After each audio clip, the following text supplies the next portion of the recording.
Dispose of this annoyance at once. And back, everybody. So, the murder weapons. There are hammers of all different sizes hanging on the wall. Although some are more like mallets. Mallets? Could the Justice hammers have been designed using these as models? Either way, all the hammers here have obviously seen a lot of use. They're all covered in debris and chalky stone powder. Wait. For some reason, this one hammer isn't dirty at all, and it's wet. Did someone watch it recently? Wet hammer. If I knew more of that Peter Gabriel song, I'd be able to do more of a joke about it, but nope. So, Oh, have you? Did it hurt? I kid. Huh? What is it?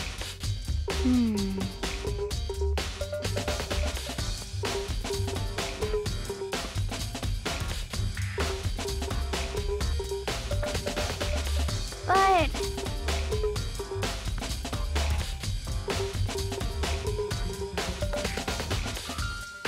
Yeah, it was locked when I checked it too. It was locked. June was in here, wasn't he? Or she? I don't know. Ah, love this.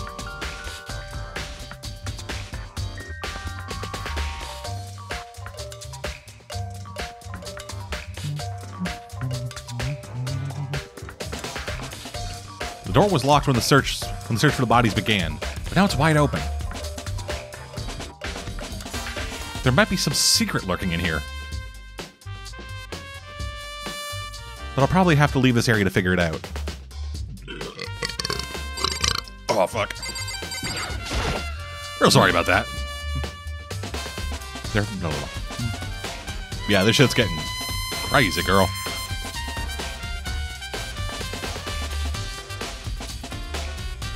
So then... Yes, please. Yeah, let's look back on things.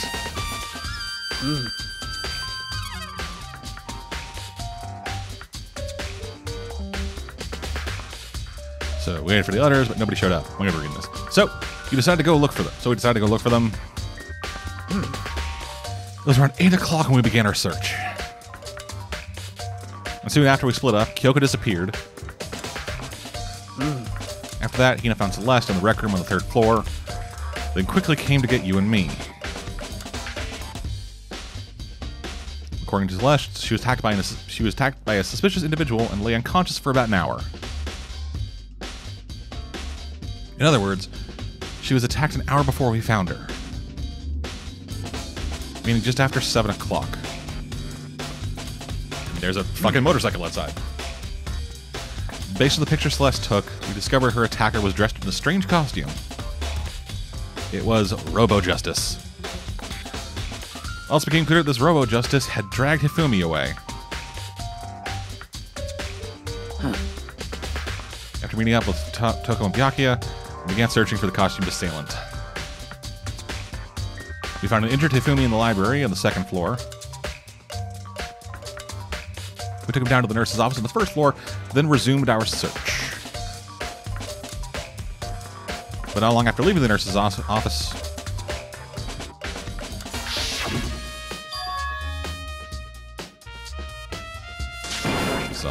upstairs. Based on Celeste's claims, we went back up to the 2nd floor, where we split up and began searching. Then, right after that, Celeste screamed. This time she had apparently seen the suspect on the 3rd floor.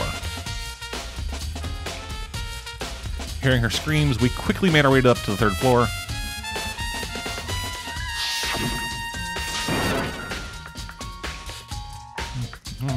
Blah, blah, blah. And then... I can skip all this because this is a flashback. At that point, we decided to split into 2 groups. Celeste, Hina, and I went back to the nurse's office. Meanwhile, you, Byakuya, and Toko pursued the suspect up on the 3rd floor. And when we got back to the nurse's office, we found Hifumi's corpse.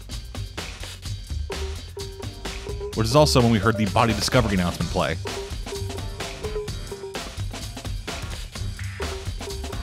I left Celeste and Hina alone and headed back to the 3rd floor to tell the others what had happened.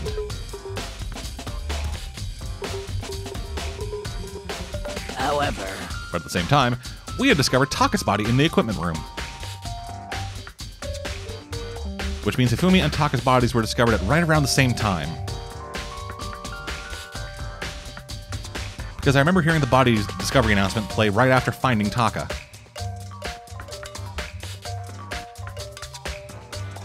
And that's when I showed up and told you and Byakuya that Hifumi had been killed, right? Then you, me, and Byakuya all headed back to the nurse's office, leaving behind Toko, who had fainted. But as soon as we left the physics lab, we ran into Celeste, who'd just arrived to tell us something very unusual.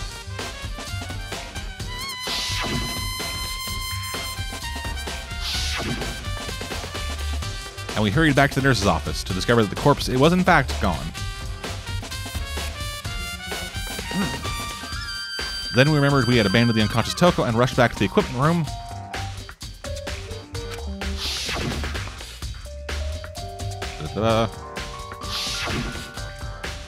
This time, Taka's body had disappeared. So from there, we began our search for both the missing bodies. And after some time, Celeste told us she'd found the bodies, and we all headed to the repository. And there we rediscovered the 2 bodies that had apparently vanished. And that brings us up to now. Now remember, there was a second body discovery announcement. It's been a hell of a day.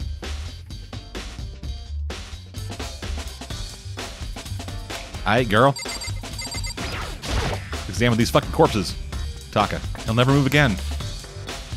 According to the Monokuma file, Taka died from a blow to the head. We found Justice Hammer 4 near his body in the equipment room. Is that what was used to kill him? And then there's a tarp laid down under his body. Did the killer use this to move Taka's body? That way there wouldn't be any blood left behind while the body was moved.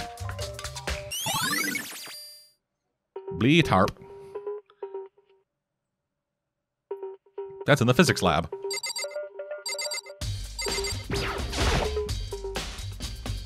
Hifumi's big, cold body is laying on the floor. His really big body. I mean, how on earth was the killer able to move someone so big? From the nurse's office where he was discovered to here, the repository. All the way from the 1st floor to the 3rd, and all without anybody noticing it. How the hell? It's no good. I just don't get it. I can think about it later. For now, I have to finish investigating Hifumi himself. If I remember correctly, Hifumi's fatal injury was also a blow to the head. Probably from Justice Hammer 3, which was laying on the floor of the nurse's office. Huh? Wait. Something's off about his body. Why am I getting this feeling? Something's different. Something about Hifumi's body in the nurse's office versus his body right now. That's it. His glasses.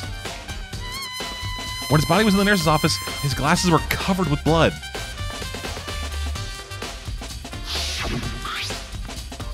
Now, they're completely clean. Does that mean someone wiped off his glasses? Who would do that?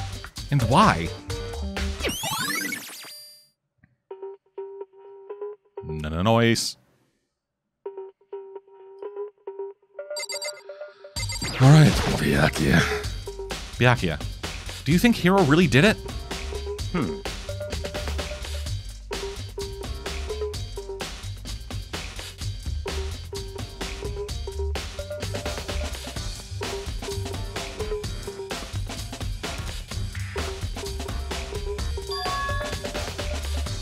Yeah. So He said in hero's other name. words, Taking a drink, sorry.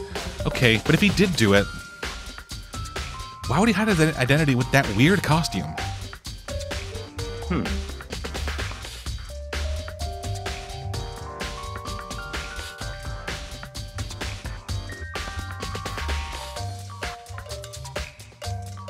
I mean, he is kind of dumb. But do you really think that's enough to explain it? I feel like there's a clue hiding in there somewhere. what?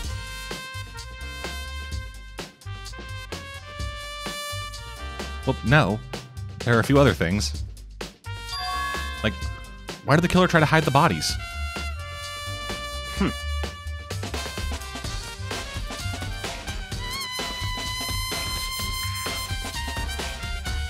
But if that's the case, we found the bodies pretty easily, didn't we?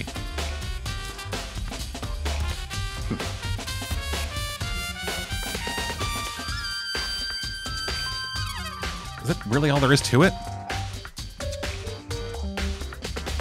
The other thing that bothers me is...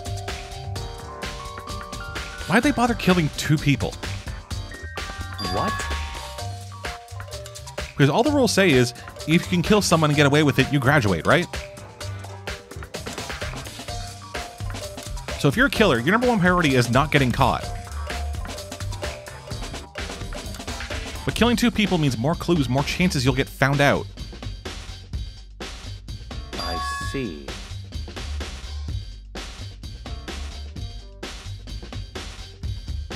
Is everything okay? That's enough. Fuck you! Huh? What's with the attitude? Goodbye.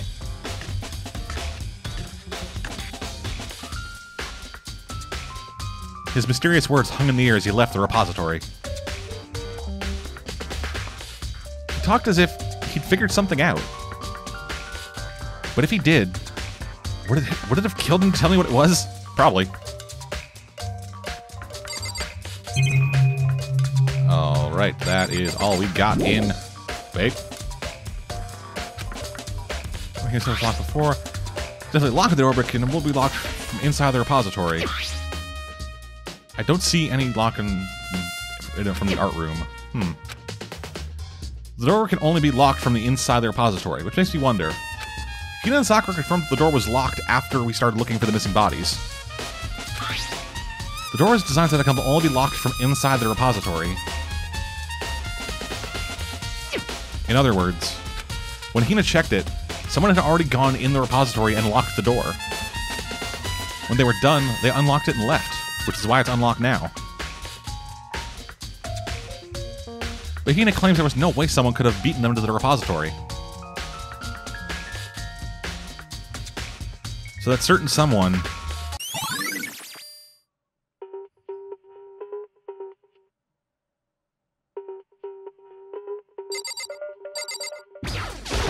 Let's check this fucking cart. Oh, it's a dolly. It doesn't even have a handle. I saw this in the art room for before. I guess they use it to move statues around. And bodies. It's kind of awkward. But if you bend down, it's not too hard to use.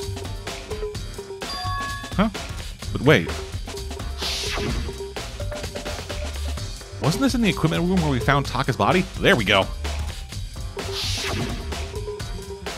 And look at the wheel. There's a blood stain on it.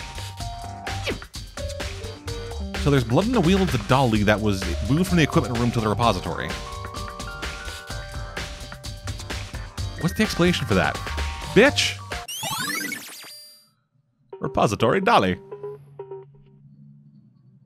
Oh, dolly. There's got to be a clue around here somewhere. Maybe I should check somewhere else. There are some places I already know about. First, the nurse's office, where Hifumi was found. Then the equipment room, where Taka was found.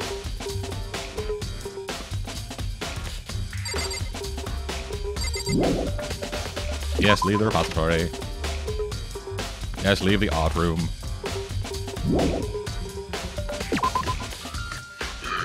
Oh, fuck. actually. Yeah, since I'm here.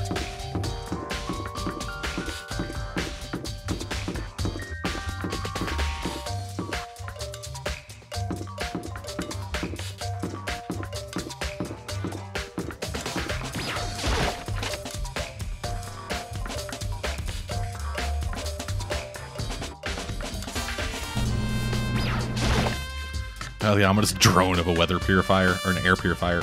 Not weather, air. Arr. Oh, hey, girl.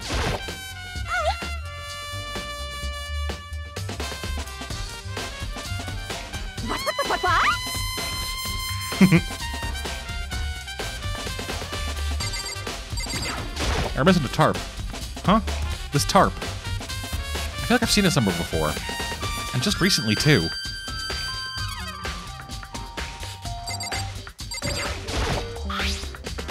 There's some kind of tire mark going through the pool of blood in the middle of the room.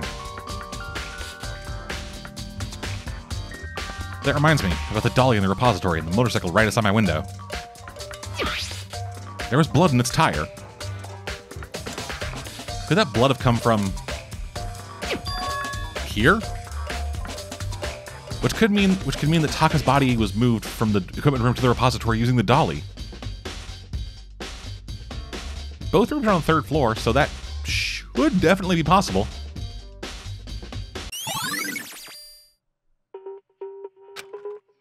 But even if the dolly was used to move Taka's body,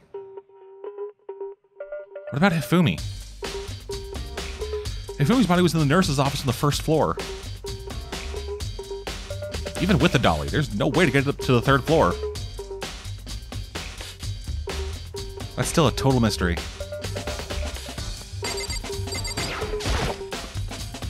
Justice Hammer 4, the weapon that was used to kill Taka. The body was moved, but the murder weapon was just left there.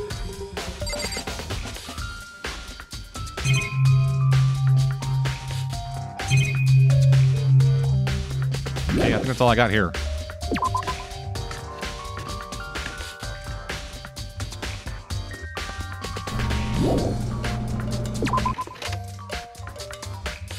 Okay, so then we are heading down to the 1st floor.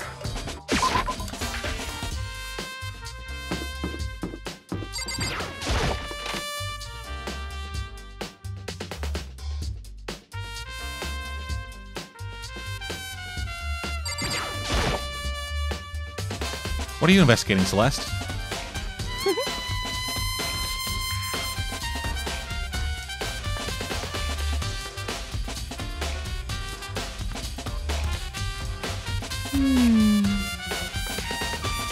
Oh, you know, I'm just checking this and that. The main thing on my mind is how someone could have moved Hifumi's body. Let's see. When it disappeared, you were supposed to be in the nurse's office, right? Yes, indeed.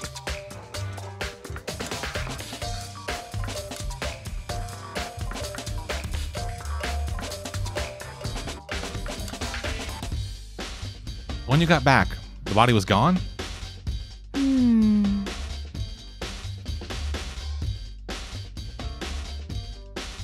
Yeah, Hina said the same thing. So then, the killer was able to get in and move Hifumi's body in that short amount of time? Best guess, wasn't dead. Indeed. Wasn't dead, fucking just got up and walked away. To carry someone as big as Hifumi in only a couple of minutes. Because remember, we got the 2nd fucking body discovery announcement. I can't think of anything less than impossible.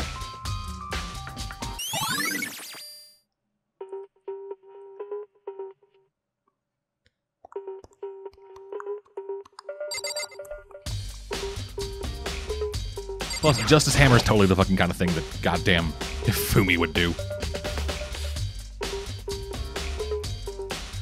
Someone moved the body but left the weapon behind.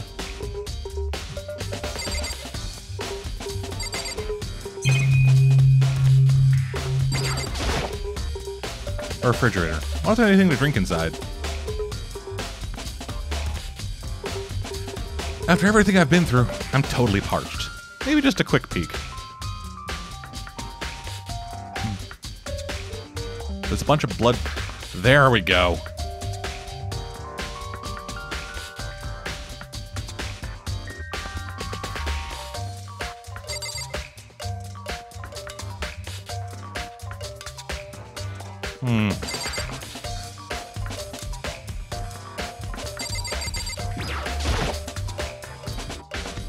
Yes, indeed. Indeed? Yeah, I don't think I can get anything else here. But I feel like there's more for me to look at.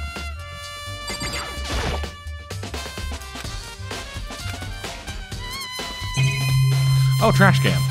I'm a fucking idiot. It's just a normal trash can. Huh? Wait, there's something inside.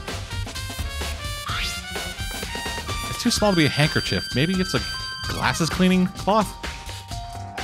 And it's got some kind of cartoon character on it. But it's also covered in blood. Oh. Yeah, there was a cleaning cloth in the trash. Huh? It's all bloody. Whoever this belonged to must have used to wipe up some blood. But who would need to do something like that?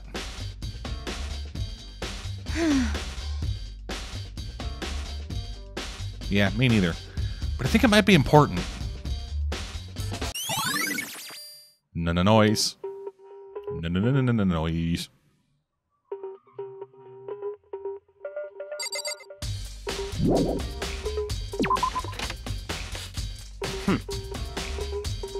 Why, fucker? You have?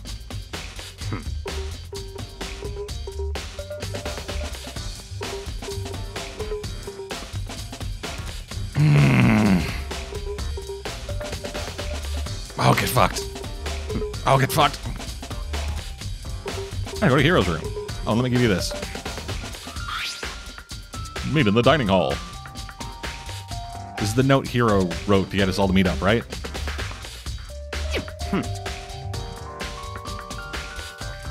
Well, the penmanship was pretty remarkable, so it left an impression. It's all clear now.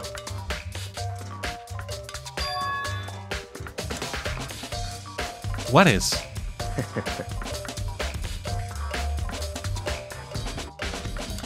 What are you talking about?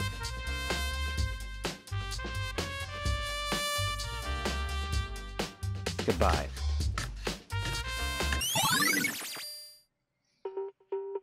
He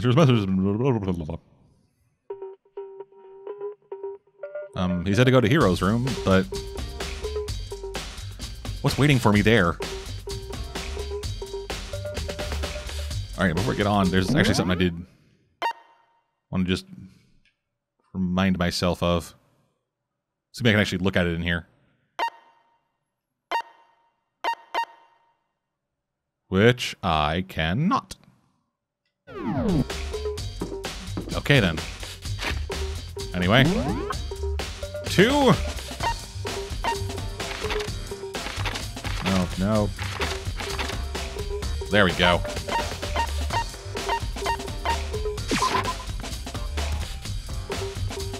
So, to yes, Hero's room. The door is unlocked? I guess I can go inside.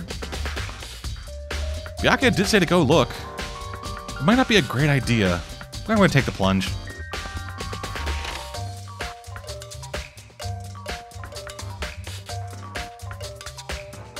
Damn.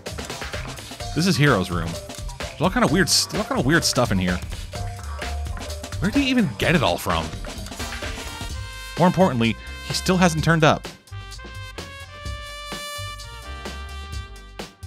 Which means he can't really complain if I don't get his permission to search his room, right? Okay, it wasn't just me. That camera is freaking the fuck out. I think there's something in the cardboard box. It's blueprints for something, and some things made out of, looks like cardboard, plastic, and plaster? Is this Robo Justice? And it's in Hero's room. But wait. These blueprints. Something about them bothers me. Yeah, this is all Hifumi's doing. I don't even think Hifumi's dead.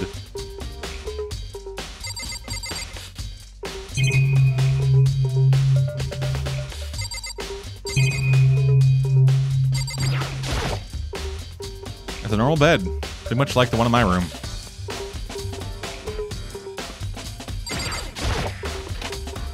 I soundlessly checked the bathroom. There's nothing in here. It's pretty grungy, though. How's the bathroom even get this dirty?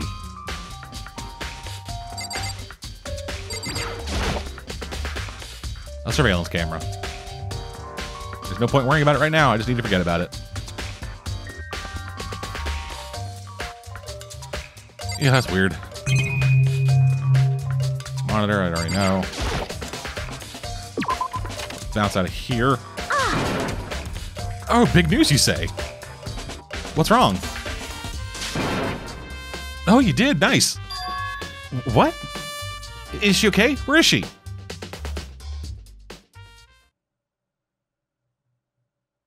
Just a second. Oh. Robo Justice?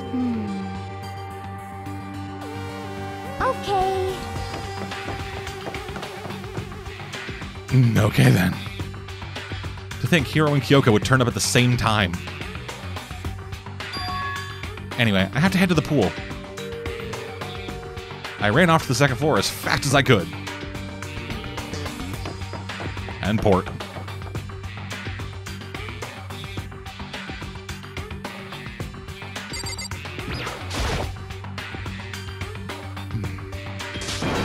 Kyoko! And... I mean...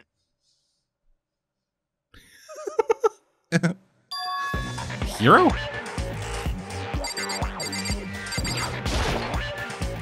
There's a big locker near the pool. Right.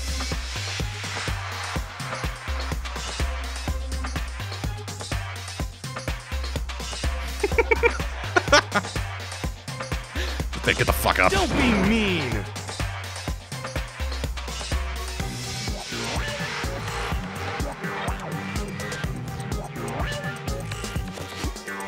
What? Yeah, a little bit. Anyway, Kyoko, where have you been all this time? You just disappeared all of a sudden without a trace. Well, What do you mean? I can't, never mind. it's nothing. Hey, She says that, but does she have any idea? Does she know that does she know that people think she might be spying for Frank? and?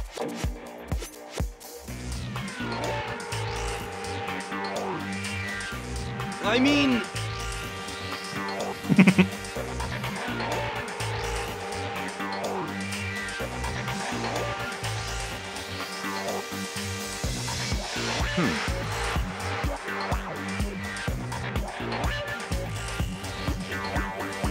Huh?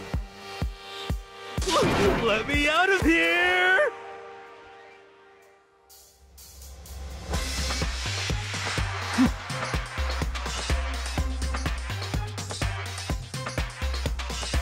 Got it all wrong! I believe him. It would The handwriting's too terrible.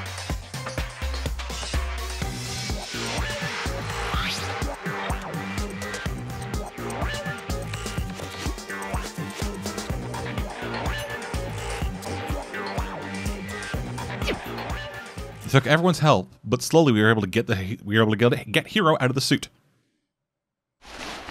It took a few minutes, but eventually we got all the pieces off. Come on, hair be fucked up. Hair be fucked up. Damn it!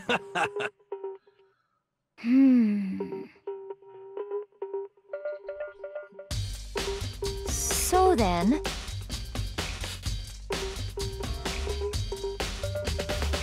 Um... honestly,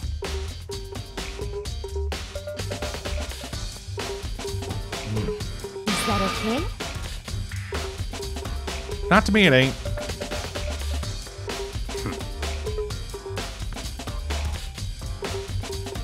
Yeah, me too. Could it be... But with that kind of latch, it's actually not possible for him to have put it on by himself because he couldn't have fucking terrible. couldn't have fucking latched it. Just the worst.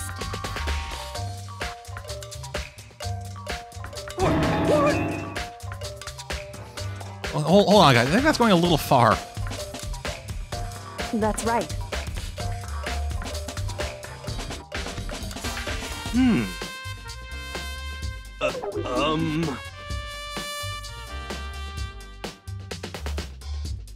What the heck?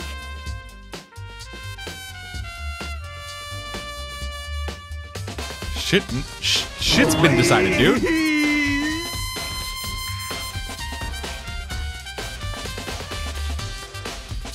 What are you saying?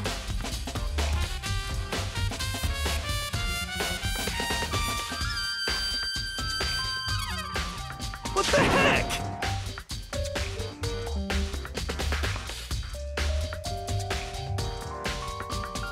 Okay.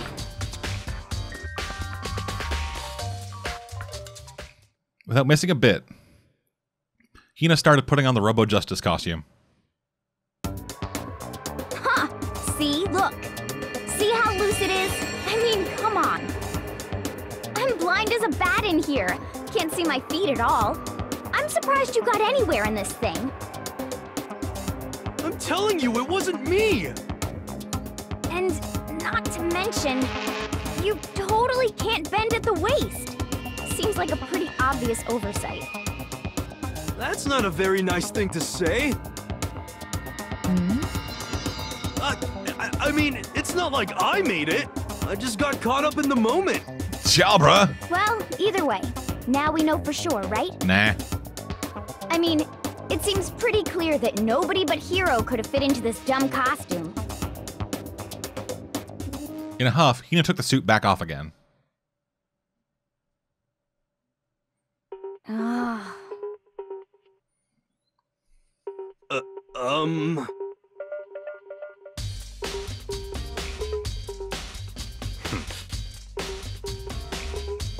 Oh, okay. Against my will, I picked the pieces off the floor and tried putting them on. It's no good. The arm's too long. There's no way I can wear this thing. He's someone of similar size. Just a Someone who's second. taller. Like Byakuya. You're absolutely right. Oh, God. But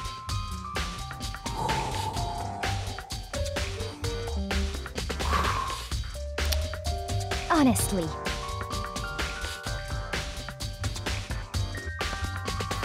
what the heck? It's the class trial. Trial! Don't give me a trial, you fuckers. Just the worst. One wrap this episode up with a fucking trial. Trial! That's terrible. What?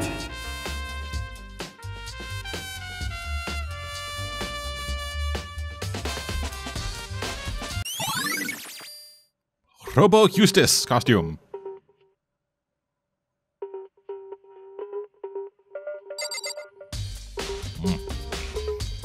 Let's talk to Hero. What the heck?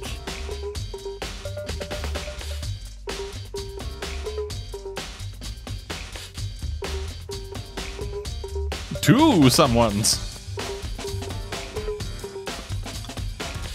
Well, two people were killed. Taka and Hifumi. What? Just the worst. Please? Huh?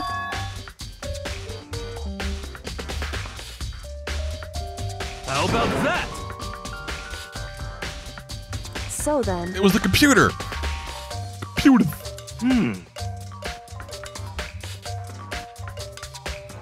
I'm at least 30% right. This laptop bludgeoned Correct. motherfuckers with a hammer. Please. Oh, Hero, you dumbass.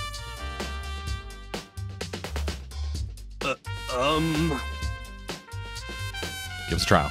Oh, Give me the trial. So then. Give me the trial. Note?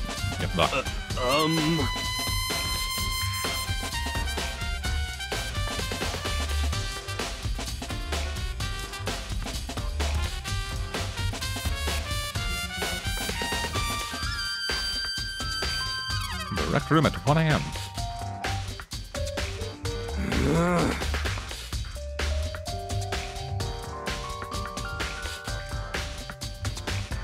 Hey. Just the worst. So...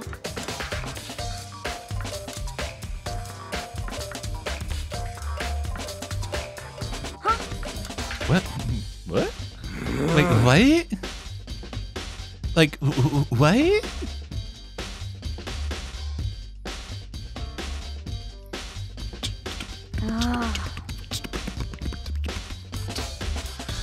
That's terrible beatboxing. I am sorry.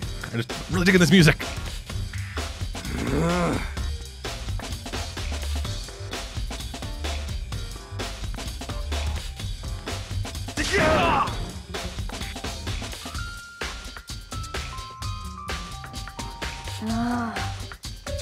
Then let's have the motherfucking trial.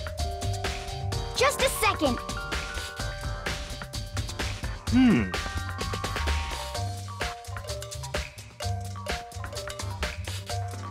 No way. Please.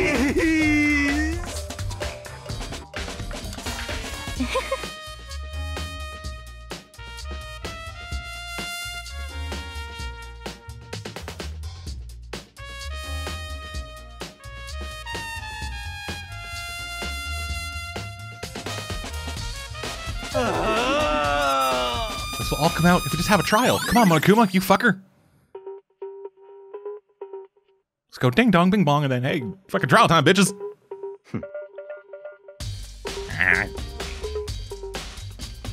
What investigation? Do you want us all to die? What the heck?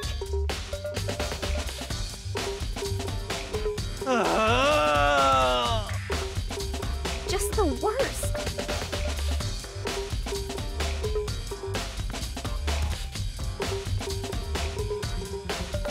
It'd be great if she did it all. Please. What are you saying?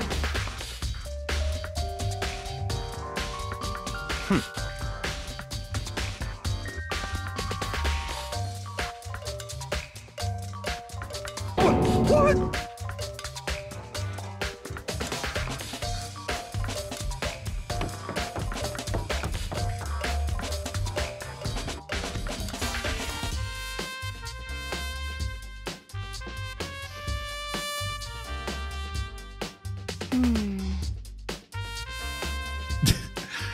Yeah, that'd actually be kind of terrible.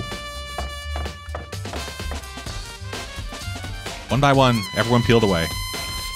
Makoto. Yes? Huh? Yeah, sure. I'm down. It would seem... Gotta revisit the crime scenes. Sure, I don't mind helping. Can you promise me something? Later when we have time. Will you tell me why you disappeared? Why is that? To reject me so simply. Anyway...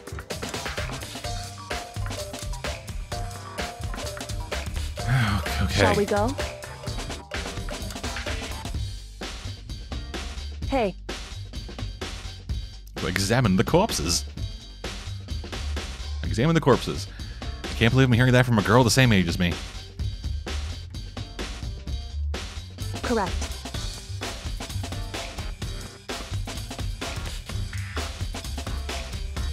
Hey. How am I supposed to answer?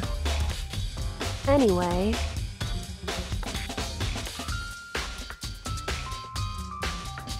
Yeah, you're right.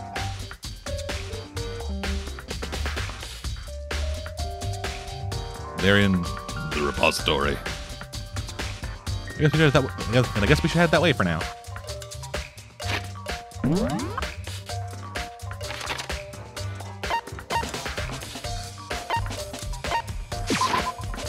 Go.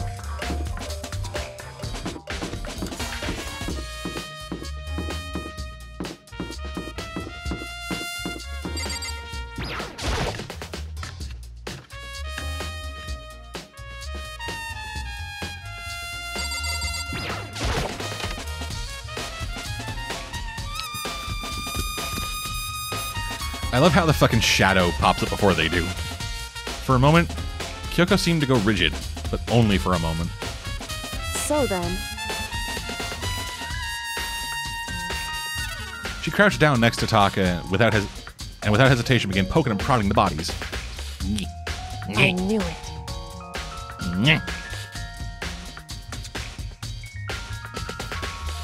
Her movements were so smooth. She was so calm. Seeing how comfortable she was actually made me feel a little more comfortable. Zip. I see. Oh, did you now? You did? Hey, Sure. He did? whew. But I don't fucking pay attention to people's watches. Damn, bitch. No, that's not it. Anyway, you said he had a watch? So then... Oh, dip. It's broken. Okay, so that is either a little before 6 or a little after 12:30. Just past 6, okay. Does that mean the watch was broken sometime just after 6? That's right.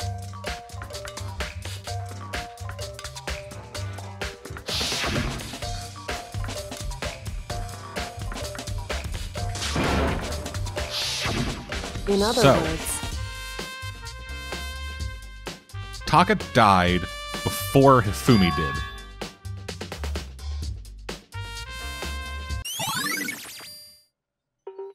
Meaning he was killed out of order, but the body was discovered in a specific order. however,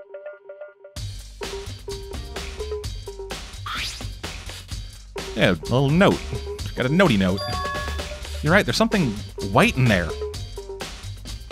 Makoto, Me? because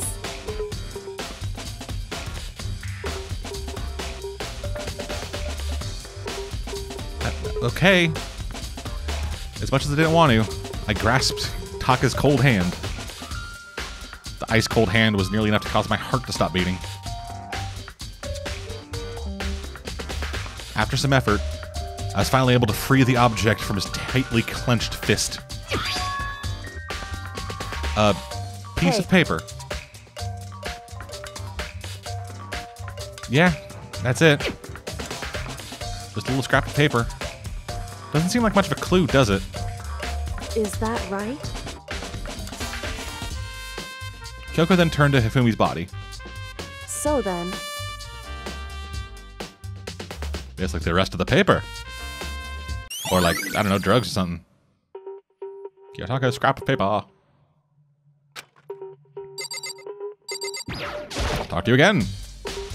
So, did you find anything? indeed, Oh, nice. Noise. Noise. A wad of paper. that's right.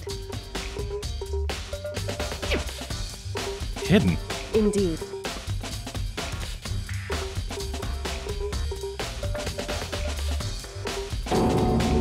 In his pants? Wait, so you... Why is that? It was just his pants, not his socks. I don't know what that means. Hey, Ew. I don't want to touch the thing that's covered in fucking taint sweat. When I think of how it was stuffed down his pants, it's like... It better be important, Hifumi, or I'll never forgive you. No.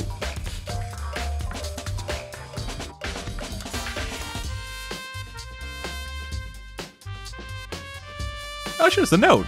The fucking... Yeah. So... That sounds very familiar. That's it. It's the same thing Hero said. But he was telling us the truth. However... Yeah, not quite. He said 1 a.m.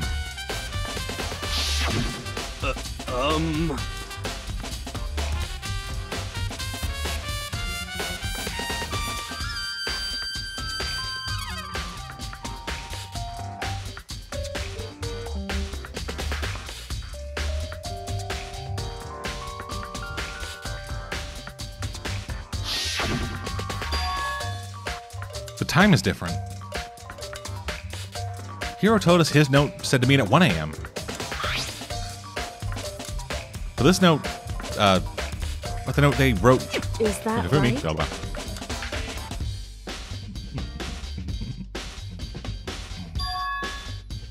Huh? So...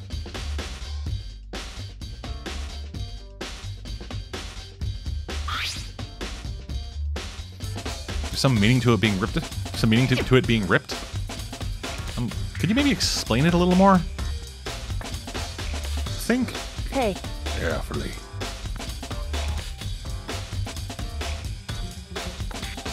I have no idea. So then...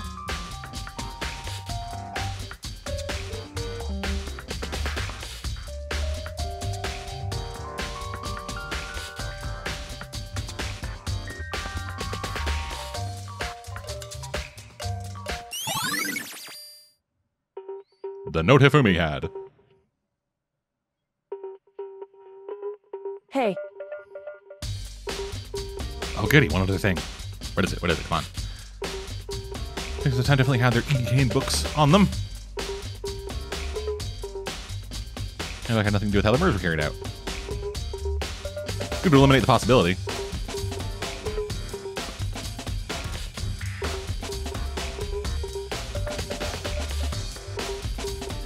So you're saying I don't have to think about the handbooks this time? Right. Is that right? Doctor.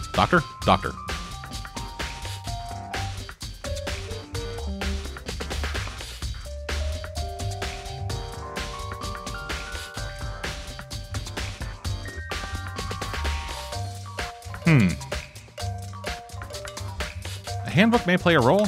I don't think I understand. But if Kyoko thinks it's important, I better keep it in mind. E-handbook. Da-da-da. Yes. Ding dong, bing bong, motherfucker, cost trial! Are you excited? Are you pumped? It's time for the class trial to begin! Like the bright burst of fireworks, like the flash of a soul clashing with life and death. And so, with no further ado, everyone please meet at the usual spot. Make your way to the red door on the first floor of the school. See you soon. Yes. It would seem... It is time for the class trial. I don't know what that voice was, but I'm fucking excited. Yeah.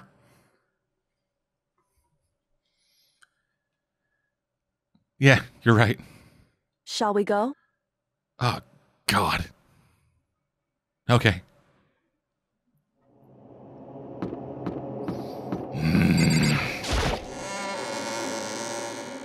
Also, this part of the hall is lit the same as the fucking science part. Everyone had heard Monokuma's proclamation, and they were gathered by the red door. And as soon as we were all there... Monokuma appears! What the fuck? He's multiplied? Wrong.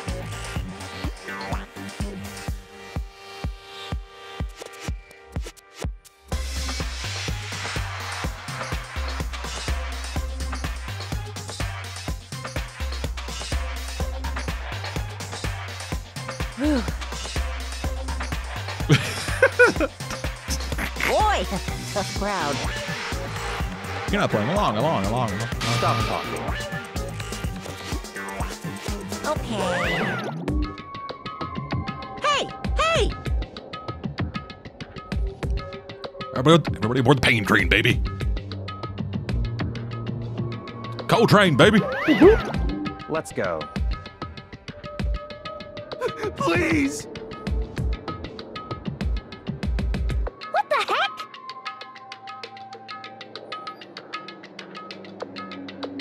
I think it was Hiro. What the I think it was Hifumi.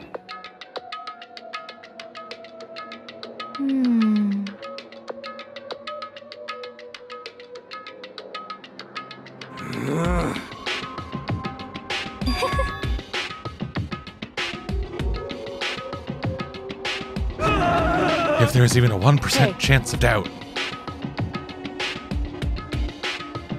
These people, it feels like they keep forgetting that if we are wrong, we all die. Of course, you fucking know what's going on. You're fucking things up because you're a piece of shit. Yeah, good idea, you fucking cunt. That's right, I have to. I have to do it. I can't let whoever killed Hifumi Ataka get away with it. For everyone who's still alive. And for the two that lost their lives. Blanc. The one who killed Hifumi and Taka. The one who killed two of our friends. Again, you keep riding that friends train like it's something important. Someone right here. Before we go down, let's talk. Damn. What's up, girl? I kind of do. Just the worst. She's gonna have no like mental repercussions from any of this. Just be like, I was so sure that we were gonna kill. I was so sure I was ready to kill all of us because of it. That was wrong. I could have died down there.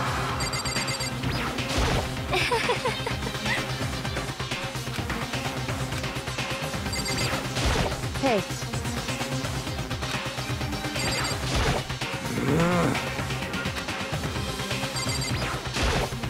Yes, yes. Come on, Big Mac. Yay, yay. I took one last breath and exhaled slowly. I began to walk toward the elevator. Once everyone was aboard, the doors closed on their own, and the steel box began to move. Yeah, the fridge had fucking blood packs in it, dog! The clunking of the elevator kept us company as we fell further and further down. Our hair looked a lot more purple than it did previously. There was no going back. Until we settled all this, we couldn't go anywhere.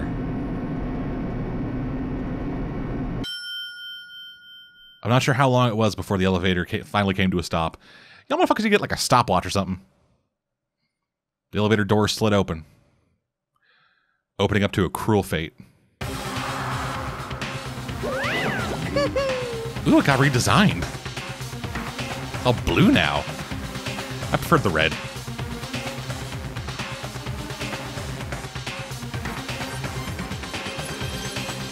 Just the worst.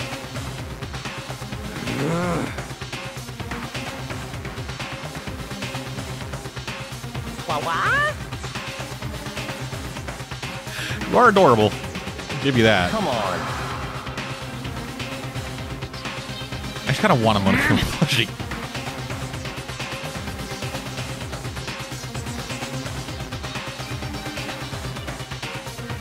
Yeah, neither would I, faithful viewer. All one of you. Given the numbers that we're having. There's just one person watching these. So, hi, Mom.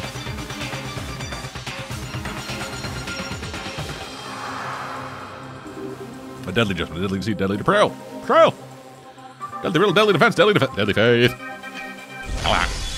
A deadly glass trial. Yes, I do. And boop. Alrighty.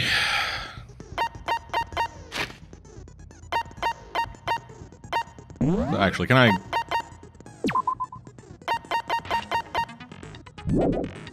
No.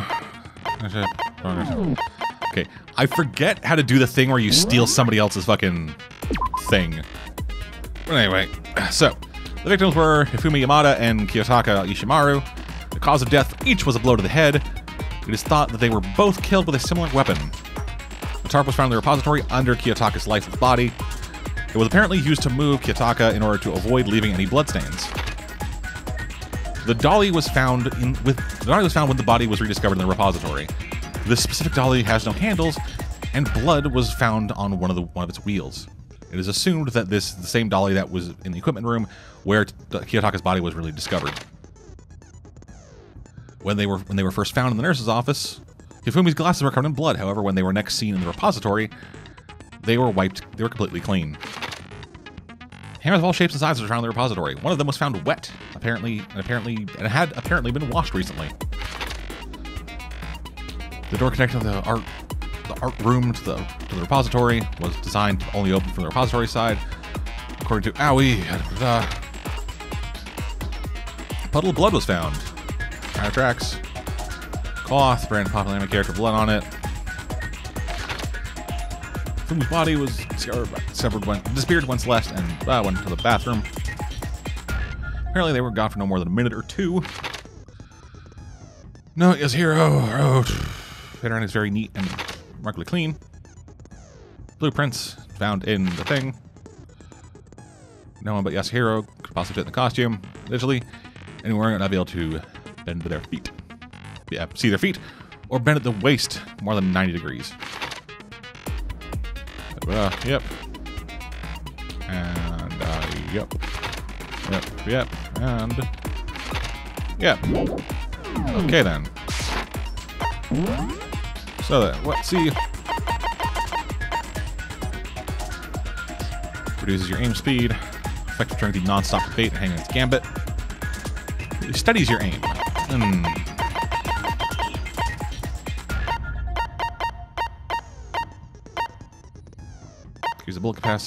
Increases the bullet capacity.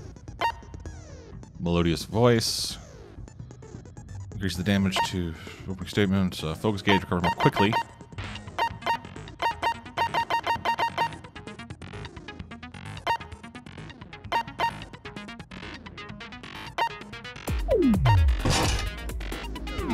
Yeah, let's try that. Alrighty then, let's go into this. Let's begin with a basic explanation of the class trial. So, your votes will determine the results. If you can figure out who done it, then only they will receive punishment. But if you pick the wrong one, then I'll punish everyone besides the blackened, and the one that deceived everyone else will graduate. Now then, to begin with... We already know who did it! Was that? It was Hiro. He does not have an alibi for when the murders took place, and we found him in that suit. Don't try and deny it! You killed them! I didn't! Someone knocked me out! I was asleep the whole time! I don't know anything about it! Shut your murdering mouth, murderer! Who are you calling a murderer? I am sorry to say, Hiro, but we do have evidence. Blueprints for the suit. Parts we assume were used to build it. And all of it was found in your room. You have to admit, the evidence is quite compelling. Maybe too compelling. It points to you as having created the suit and wearing it while committing crime after crime. How many times do I have to tell you? I don't know! Is Hiro really the killer? Or anything else? We have to make that clear.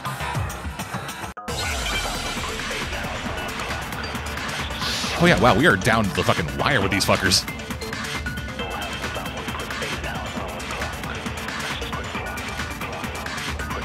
Everything we found in your room. The blueprints, the suit parts, they are all proof enough that you are the culprit. I don't know anything about that stuff! It's not true, it's a conspiracy! Hiro, why? Why did you kill them? No! Just hold on a second! I mean, looking at the blueprints, the handwriting is awfully messy. Oh, okay. Everything we found in your room. The blueprints, the suit cards, they are all proof enough. Son of a dick! You are the culprit. It's not true. It's a conspiracy. Hero, why? No, just hold on a second. Everything we found in your room. The blueprints, the suit cards. No, that's wrong. Whew, okay. Are we sure Hero really made those blueprints? What do you mean? Well, take a look at this. It's the note that Hero wrote, asking everyone to meet up after Alter Ego disappeared. The handwriting's obviously different, wouldn't you say? When you compare it to the blueprints. There's no way you could think the same person made both of them. Unless that person made it a point to disguise their handwriting. Why would they go to all that trouble? The differences are bigger than that, I think. Come on! I'm not smart enough to think of trying to change my handwriting anyway. Yeah, and even if he wasn't smart enough to think about Are it. you saying you don't think Hero's the culprit? Nah. And he is not the only one. I think Hero's innocent as well. Then who was in that Robo-Justice suit? Is it like Hero said? Was there really someone running around in a second suit? The suspicious individual hidden within the suit. Go ahead, Makoto. Tell them who it was. So, who was in the Robo-Justice suit?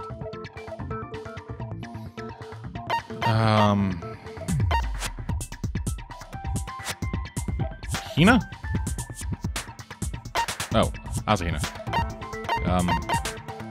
I got it! Not... Other than Hero, I can't think of anyone else it could have been. Obviously, he was the one in that particular suit, and we never found any kind of second suit. Then there can be no doubt. Hero is the prime suspect. That doesn't make any sense. You just said Hero didn't do it. He didn't commit the murders. Perfect sense. Hero was the suspicious individual in the suit, but he's not the culprit. So what you're saying is... That's right. The culprit in this case has nothing to do with being in the Robo-Justice suit. What? It was a diversion. Now that's a bold assumption. And what reason do you have to make such a statement? You do have a reason, yes? Of course. But before we get to that, there's something else we need to clarify first. So let's get that out of the way. Hey, stop trying to boss us around! All things have a proper order. So what is it? What needs to be clarified? We must clarify the method of transportation for Taka's lifeless body. It would seem that his corpse was moved using certain particular items. Makoto, can you tell us what they were? Yes, I can.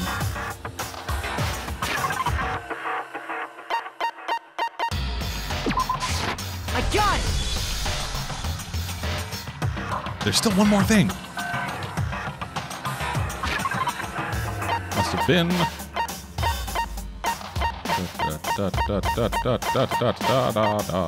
This bitch. I got I'm right by it. I'm a fucking idiot.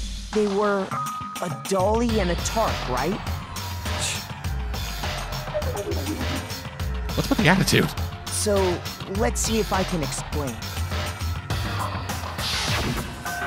Taka's body disappeared from the equipment room, and then we rediscovered it in the repository.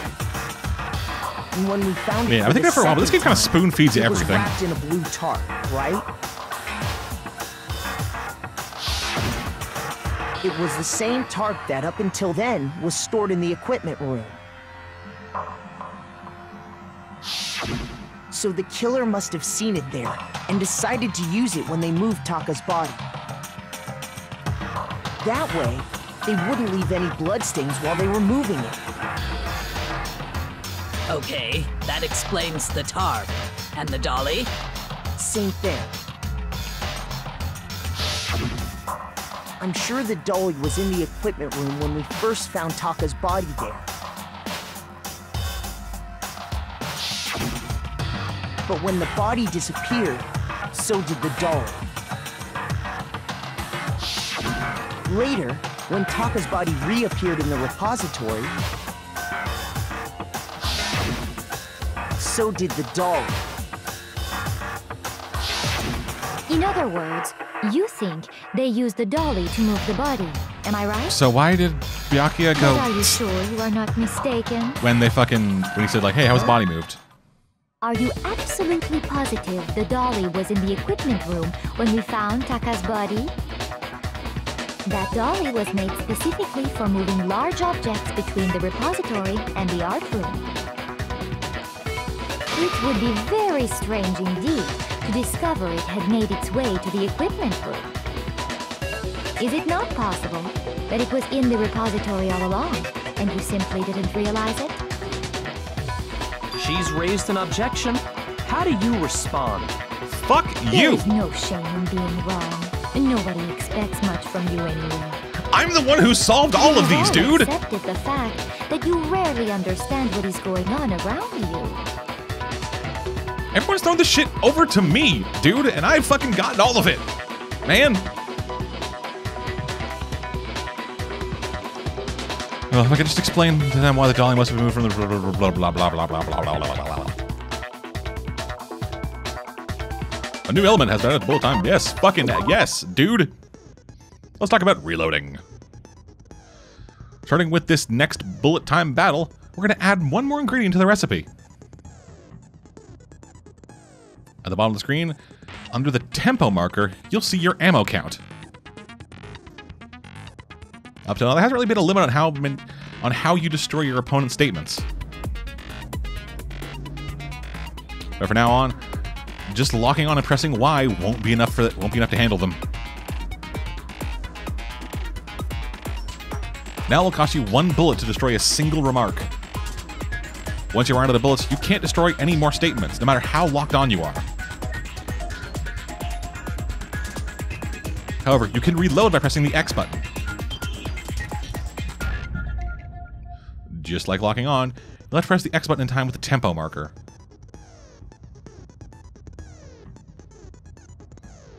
Basically, just remember that the X button is now has a function. You'll automatically reload at the start of fever time, and your ammo will not decrease.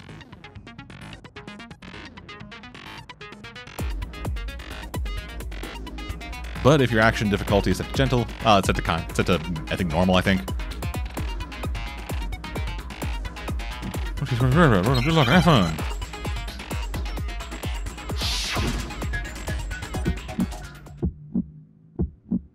You have it wrong. I cannot agree. You are a fool. So pathetic. Lies will get you nowhere. Do your worst. Away with you. You miserable wretch. I cannot agree. You are a fool. Lies will get you nowhere. Do your worst, you miserable wretch. You have it wrong. I cannot agree. You are a fool.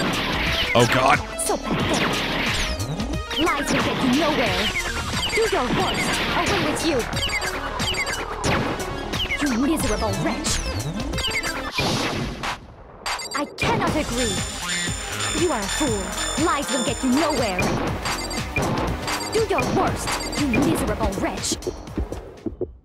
I cannot agree. This should prove it. Okay, I was terrible in that, but I survived somehow. If you're asking for proof that the dolly moved, I have it right here. When I found the dolly in the repository, one of the wheels had a blood stain on it. There was a pool of blood in the equipment room with a tire mark in it that matched the dolly wheel's trail. The killer probably rolled the dolly through the blood on accident as they wheeled the body out of the room. and as the blood dried on the tire, they moved the body into the repository. So there's my proof that the dolly was used to move Taka's body. Suck it, bitch. Jeez, does Celeste really hate me that much? Well, anyway, that was just something we had to get out of the way. Let's get back to the main subject. Yeah, lots. Yeah, the subject of how Robo Justice didn't do it. Because if it's not a killer robot, then what kind of robot is it? I'm not sure that really matters. I'd be happy to explain why the occupant of the suit couldn't possibly be the killer. If you look back on how the body was transported, it will become immediately obvious. Yes, it will. Because the suit can't bend at the waist. Or anywhere else, really. Well, if I look back on the bottom, what do you mean by that? Let's find out.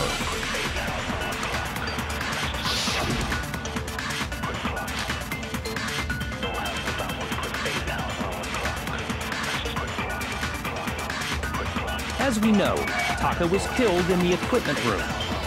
And from there, the body was moved to the repository, correct?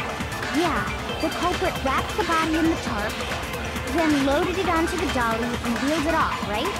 Now, keep in mind that the dolly doesn't have a handle. Well, yeah, but even without a handle, all you'd have to do is bend over. No, that's wrong. Can't bend over in the suit, motherfucker. You're absolutely right that you could push a dolly without a handle if you stoop down low. But if you were wearing that suit, do you think you could actually get into a position like that? What do you mean? What the What suit? you said when we were all checking out the suit together, remember? Oh god, my voice goes so high, I'm probably gonna peak the fucking mic. Clown's about in here. Can't see my feet at all. Surprised you got anywhere in this thing. I'm telling you, it wasn't. I'm telling you, brah, it wasn't me. Yeah, it's mentioned. Until they can't bend at the waist. Seems like a pretty obvious oversight. Yeah. I've been recording for a bit. When you're in that suit, not only can you Kinda not gets see weird your about feet, voices. but you can't even bend at the waist. Am I right about that? Now that you mention it, yeah. It seems like it'd be awfully hard to push that dolly if you couldn't bend over. Suck it! Well, what's to stop you from simply pushing the dolly with your feet? Because you can't see your feet. When you can't even see your feet?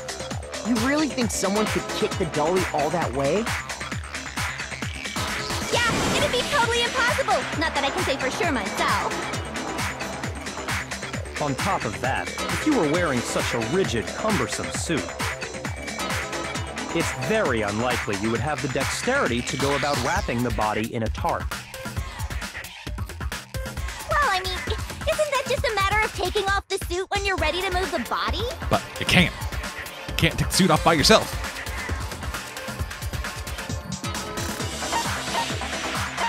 You can't take it off by yourself. I don't think taking off the suit was an option. If you remember...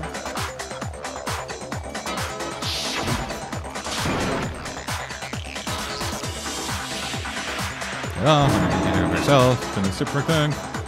Wash my back. Blah, blah, blah, blah, blah, blah, blah. Get through. That's true. It seems impossible to put the suit on or take it off without help. Then, you really can't take it off by yourself? Hero wasn't just making it up? Of course I wasn't making it up. If he could have gotten it off by himself, I don't think he would have let us see him wearing it. Showing up in the suit was basically an invitation for everyone to suspect him. Yeah, that's right! So, it's really, really true that Robo Justice couldn't have moved the dolly? To be clear, whoever did move the body, it couldn't have been Hero in the robot suit, correct? No, wait. Just a second, if you please. Have you forgotten about the picture that I took? You all got a good look at it, did you not? The image of Hifumi being dragged away by Robo-Justice? If whoever was in that suit is not the culprit, how do you explain that? Besides, do you remember what the now deceased Hifumi said?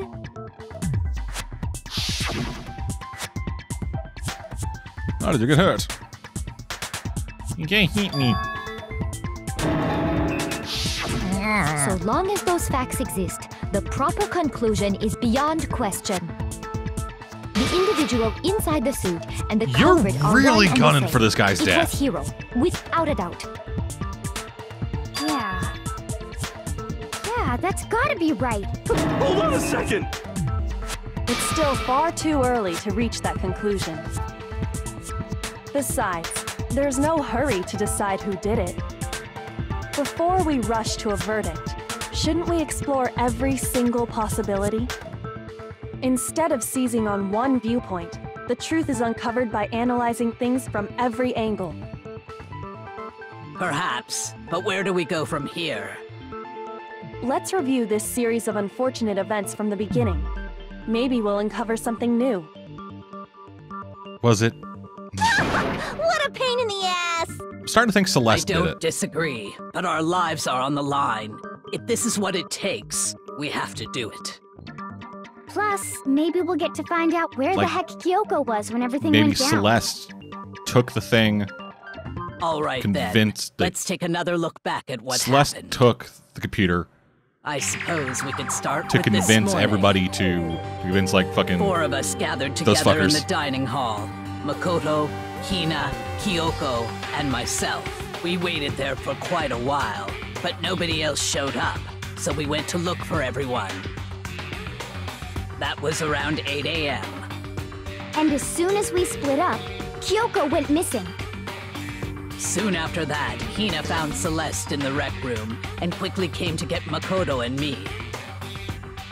It seems I was unconscious for about an hour after I was attacked by my mystery assailant. I know it was an hour because I remember being attacked a little after 7. That was when we saw Celeste's picture and discovered that her assailant had been wearing a strange costume.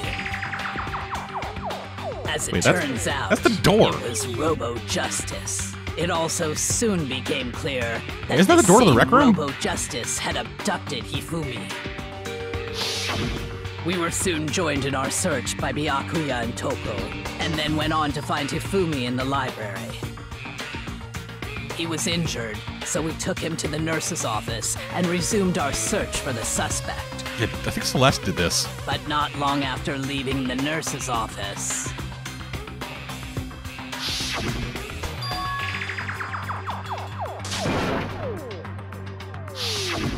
When Celeste told us that, we decided to split up and search the second floor.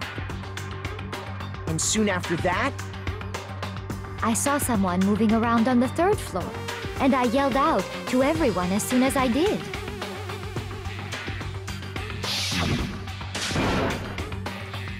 This was wrong. You can't scream. Yeah, catch me. and then Yeah.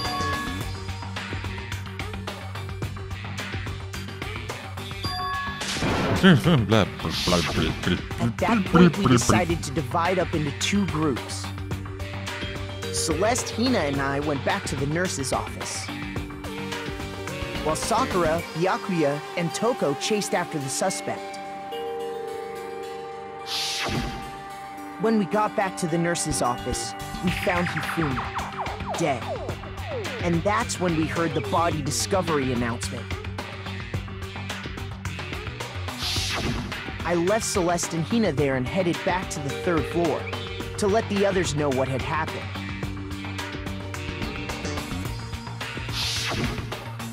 meanwhile, we had just discovered Taka's body in the equipment room.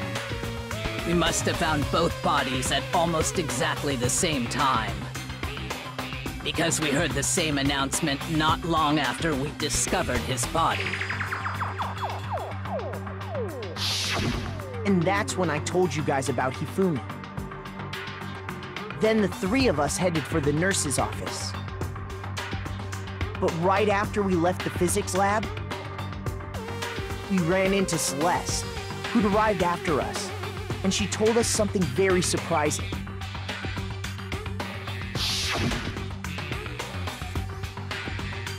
The body disappeared. We rushed back to the nurse's office and saw that she was right. Then we remembered we'd left Toko passed out in the equipment room, so we hurried back again.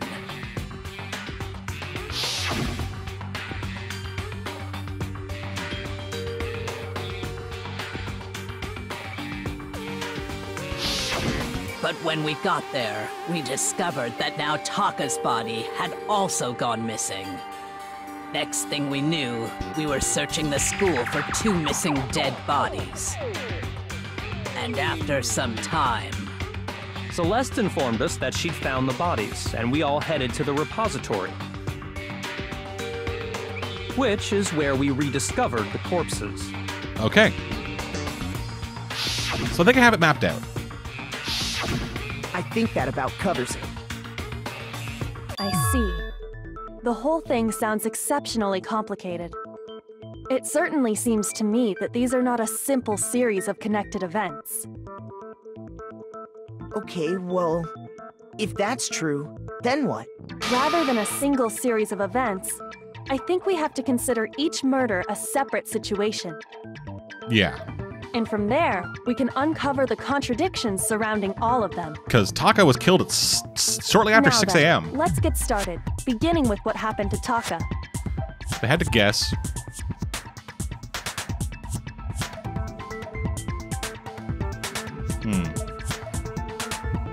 Yeah, it was... Yeah, it was Fumi brought Taka up to the thing at Celeste's order, I guess, because she has fucking dude. She used the computer program, alter ego. So, regarding Taka's death, I wonder if he died before Hifumi, or perhaps it was after? We already know what order they were killed in. Taka came last. What makes you say that? Because of the numbering of the Justice Hammers. It's true that Hifumi was killed with Justice Hammer 3, while Taka's death came from a swing of Justice Hammer 4. See? So it's obvious Taka came after. We're not in that order? So, regarding Taka's, I wonder if he died, or perhaps it was after. We already know what order they were killed in. Damn it. Shoot! Damn it, piece of fucking shit. So, regarding, I wonder if, or perhaps it was. We already know what order they were killed in. Taka came last. What makes you say that? Because of the numbering of the Justice Hammers. It's true that Hifumi was killed with while Taka's death. See? So it's obvious Taka came after. So, I wonder if, or perhaps it was. We already know what order they were killed. Taka came last. What makes you say that? Because of the numbering of the Justice Hammers. Okay, that's wrong too. Shoot! Okay, so I gotta... So, regarding I wonder if, or perhaps it was. We already know what order they were killed in. Taka came last. What makes you say that? Because of the numbering of the Justice Hammers. It's true that Hifumi was killed with Justice Hammer 3, while Taka's death came from a swing. See? So it's obvious Taka came after. So, regarding, I wonder if, or perhaps it was. We already know what order they were killed in. Taka came last. What makes you say that? Because of the numbering of the Justice Hammers. It's true that Hifumi was killed with while Taka's death. See? So it's obvious Taka came after.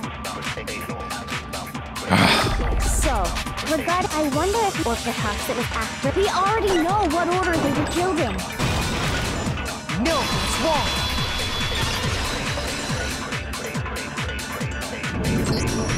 Hold on. There's no reason to assume that the hammers were used in the same order as their numbers. If anything, that's just another way the killer tried to disguise their actions.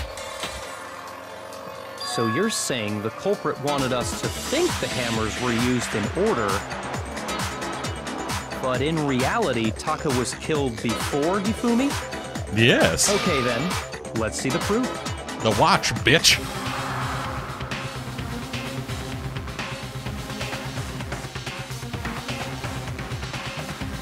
This game really spoon feeds you the clues when you get to it.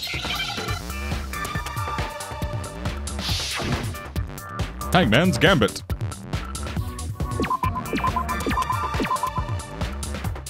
Okay, so I need an I first.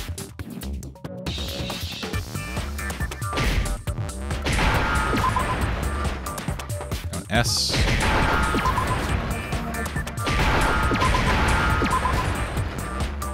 A C and an H.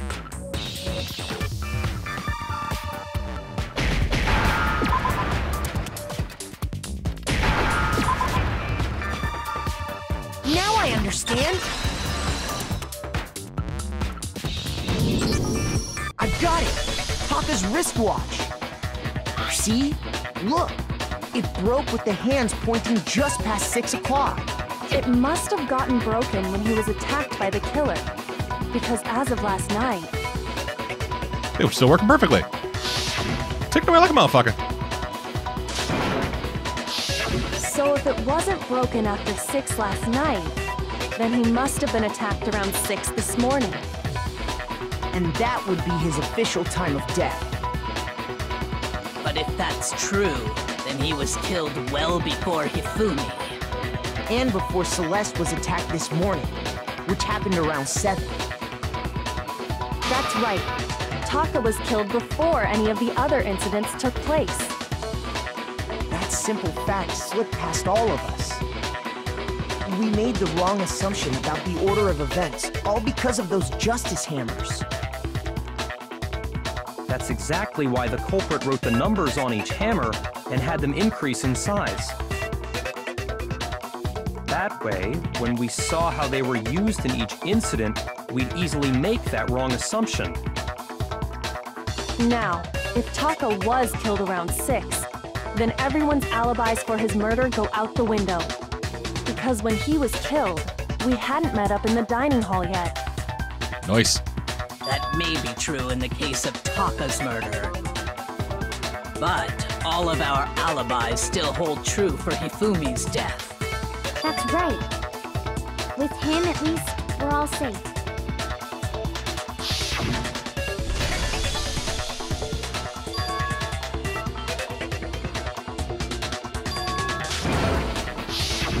When we heard Hifumi screaming, we were all together.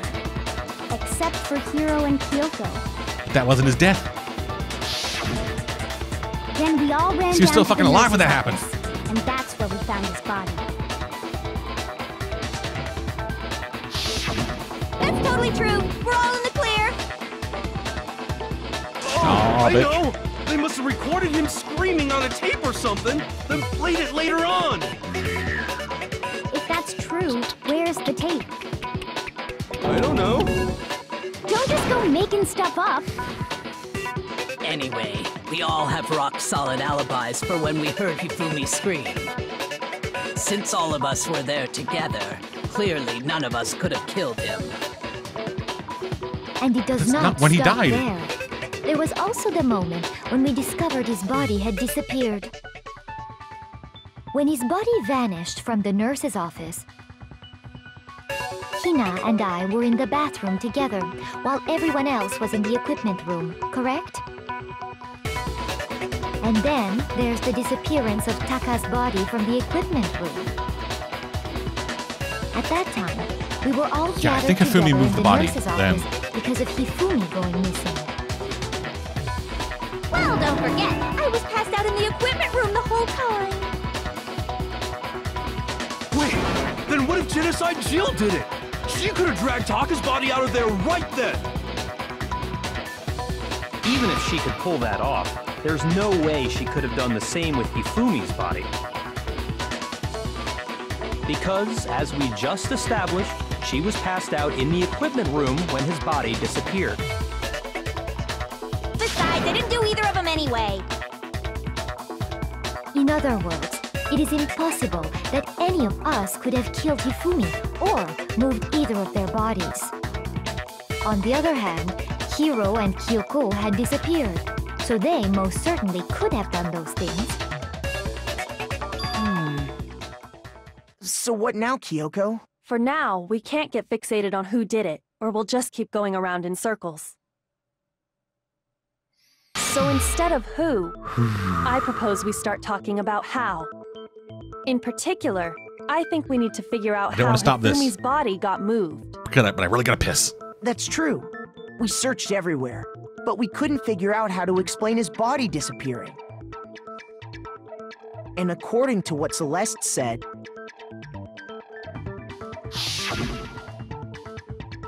couldn't have gone for more than a minute or two, though. Blah, blah, blah. His body apparently disappeared in the 1 minute her and Hina took their eyes off of it. But to carry that much weight from the first floor up to the third in that short amount of time? Oh man, yeah! There's no way! It'd be impossible! Well, what if I told you there was a way to make the impossible possible? What? How? If the dead body were to move itself. The dead body moved on its own? No! Not another... ghost! I don't think it has anything to do with the occult. I think what she's implying is... we thought Hifumi was dead, but perhaps in reality he was still alive. Yeah, he was. He was alive? Are you saying Hifumi wasn't carried out of the nurse's office, but simply walked out on his own? But I mean, we found his body. He was dead. Did any of you check? Perhaps he was simply playing dead. That it isn't possible. Maybe the Hifumi was still alive. Is it really possible? Fuck yeah, it is.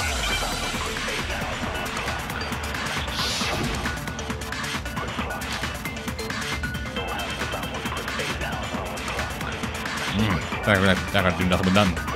Are you saying that when we first found Hifumi in the nurse's office, there's a chance he was actually still alive? No, it is impossible. Hifumi was dead, without a doubt. And you know that how? Surely you heard the body discovery announcement along with the rest of us. Hifumi's dead body had been found. And that is why the announcement was made.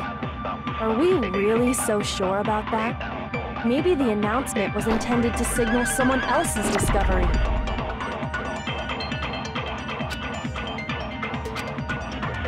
Are you saying that when we first found him, there's a chance he was actually... No, it is impossible. Hifumi was dead, and you know that. Surely you heard the body discovery announcement along with the rest of us. Hifumi's dead body had been found. No, that's wrong. Yeah, Taka's body was found. Was the body discovery announcement that was made really intended for Hifumi? Of course it was. The announcement played right after we discovered his body. Maybe. But that was also the same time that Taka's body was found. That's right. It wasn't long after finding his body that we heard the announcement. So there's a good chance we've made a mistake in there somewhere. I think we've confused whether the announcement was for Hifumi or Taka. First of all, if 2 bodies had been found, there really should have been 2 announcements. Maybe Monokuma simply got lazy and rolled them together into one. What do you say, Monokuma? Any comment? Well, it's a very sensitive issue, so I can't go into too much detail. But what I can say about the body discovery announcement is that it's only broadcast when 3 or more people find a dead body for the first time. That didn't answer our question, man. We're asking if you're a lazy bum. Yeah, bruh. No, actually, that was plenty. Huh? He said it's only broadcast when a body is discovered for the first time, which means even if we find the same body again later, he won't make the announcement again. If that's true, then why was the announcement made again later on? Because Hifumi just died. Exactly. That happened twice, dude. We heard the body discovery announcement twice. Also, what is wrong with your eyes? The first time it was played, they found the bodies. First time it was played, and the second time it was played was when just after Hifumi came back to life. Damn it! Shoot! Son of a dick! Oh, I'm fucked.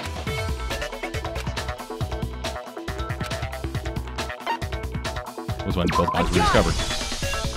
We heard it a second time in the repository when we rediscovered the two bodies.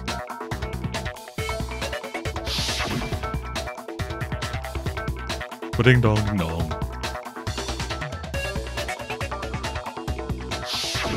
It didn't seem weird at the time, but it contradicts what Monokuma just told us, doesn't it? Exactly. If we were actually rediscovering both bodies, the announcement shouldn't have played. I can never like pin you down, dude. When the You're two fucking dead cunt, but I'm actually helping out bodies with were this. rediscovered, one of them was actually being discovered for the first time. So, when we found Hifumi the first time in the nurse's office, he wasn't actually dead yet. Nope. Meaning, he wasn't actually found dead until we came upon him in the repository. And Nope. that's just part Great. of it. There's one other thing that leads me to believe he was still alive in the nurse's office. Oh, I know! Because he was super good at playing dead! Bada bing, bada boom! That is the worst logic I have ever heard. But honestly, I do not think there's anything that can prove he was still alive. Glasses, bitch. Okay then, let's take another look at the events surrounding the discovery of his body. Then it should become clear whether he was really alive or not. This whole thing is pointless.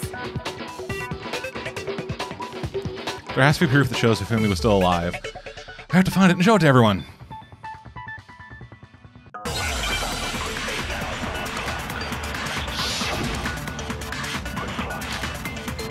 Yes, movie glasses.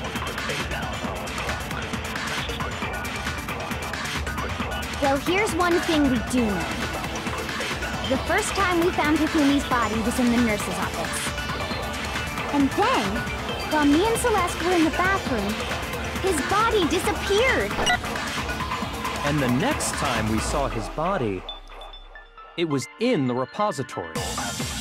But when you compare his body before being moved and his body after being moved, other than the change in how it was positioned, there was no notable difference. Son of a dick. Shoot!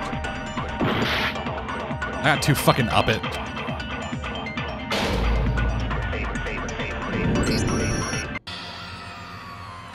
I believe you don't want to hear what I have to say. Come to the end of the debate. Well, blah, blah, blah, blah, blah. Fuck!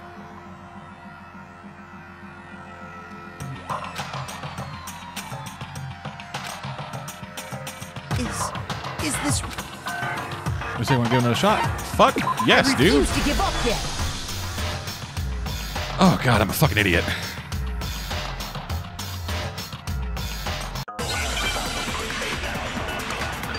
Should have waited, follow my own goddamn advice, listen to what everyone says first.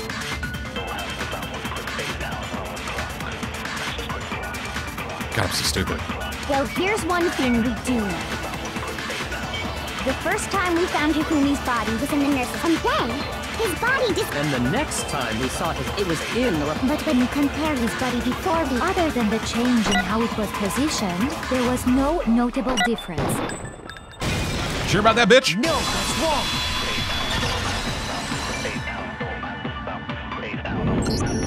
In fact, There was one clear difference between Hifumi in the nurse's office and the repository. His glasses. That fact alone proves that he was only playing dead in the beginning. Perhaps you'd like to fill the rest of us in?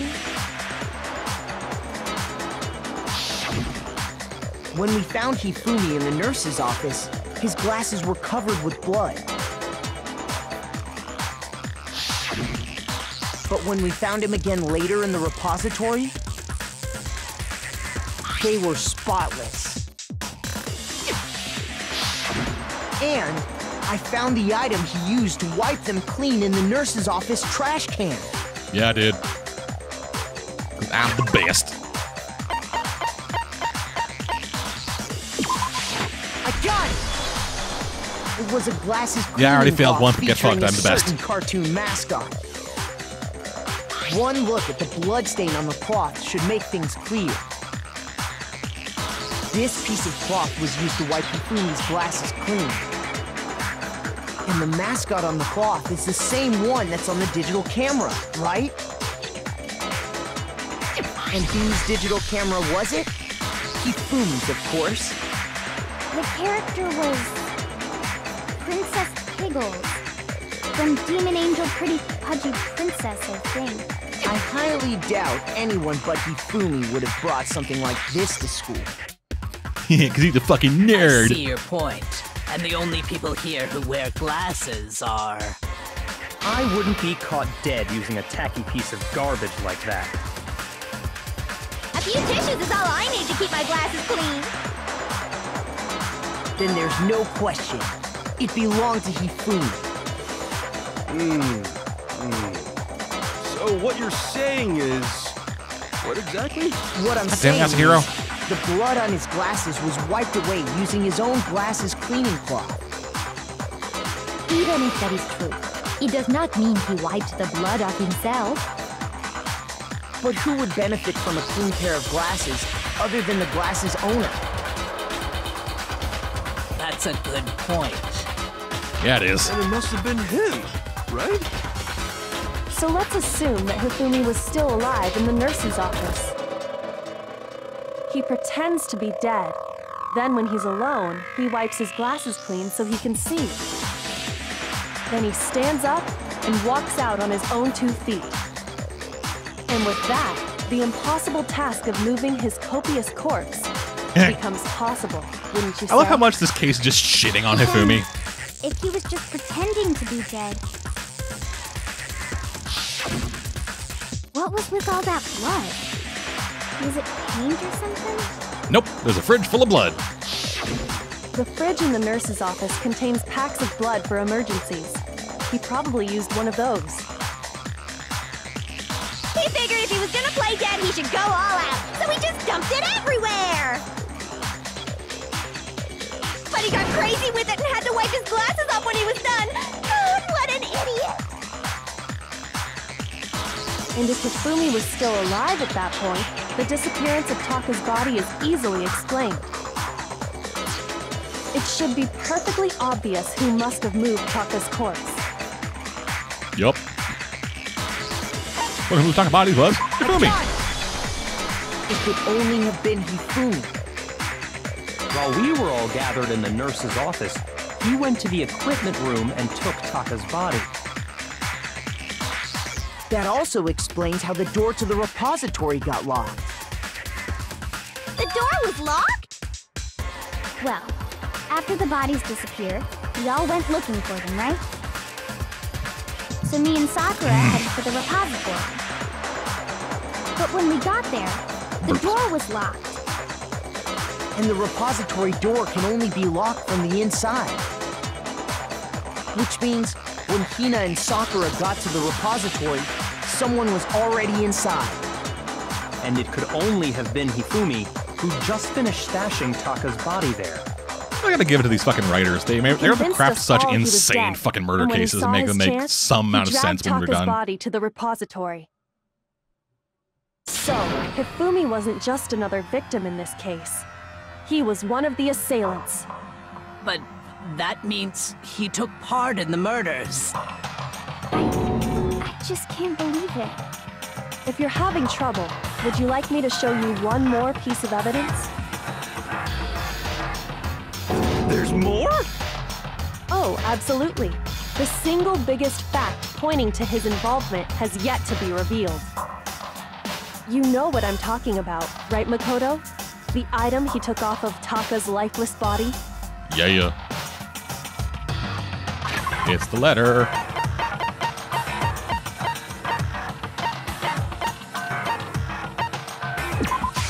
I got it! You're talking about the note Hifumi had hidden away, aren't you? Hidden note? That's right. We found it stuffed in his pants. What? In his pants? Yes, his pants. Okay, well, forget about the pants for now. Take a look at what the note says. I found a hole. Maybe we can use to escape. Monokuma can't find out, so don't tell anyone else for now. Let's meet in the equipment room at 6 a.m. That's the note I was telling you about. The one that told me where to go.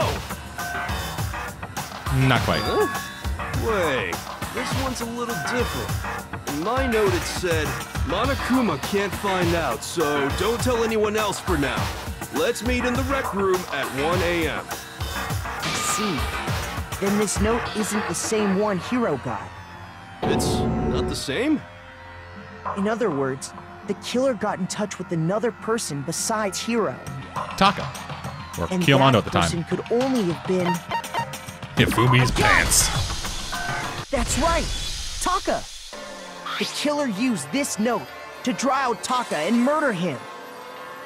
Hello? Over here! Objection! Objection! I don't really understand what's going on, but Hifumi had that letter, right? So whoever wrote it wasn't drawing out TikTok, they were drawing out Happy! You'd think that, but...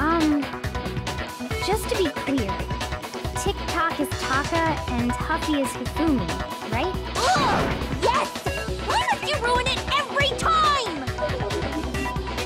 Man, just like Jack is seriously scary. But still. I can't let her get to me.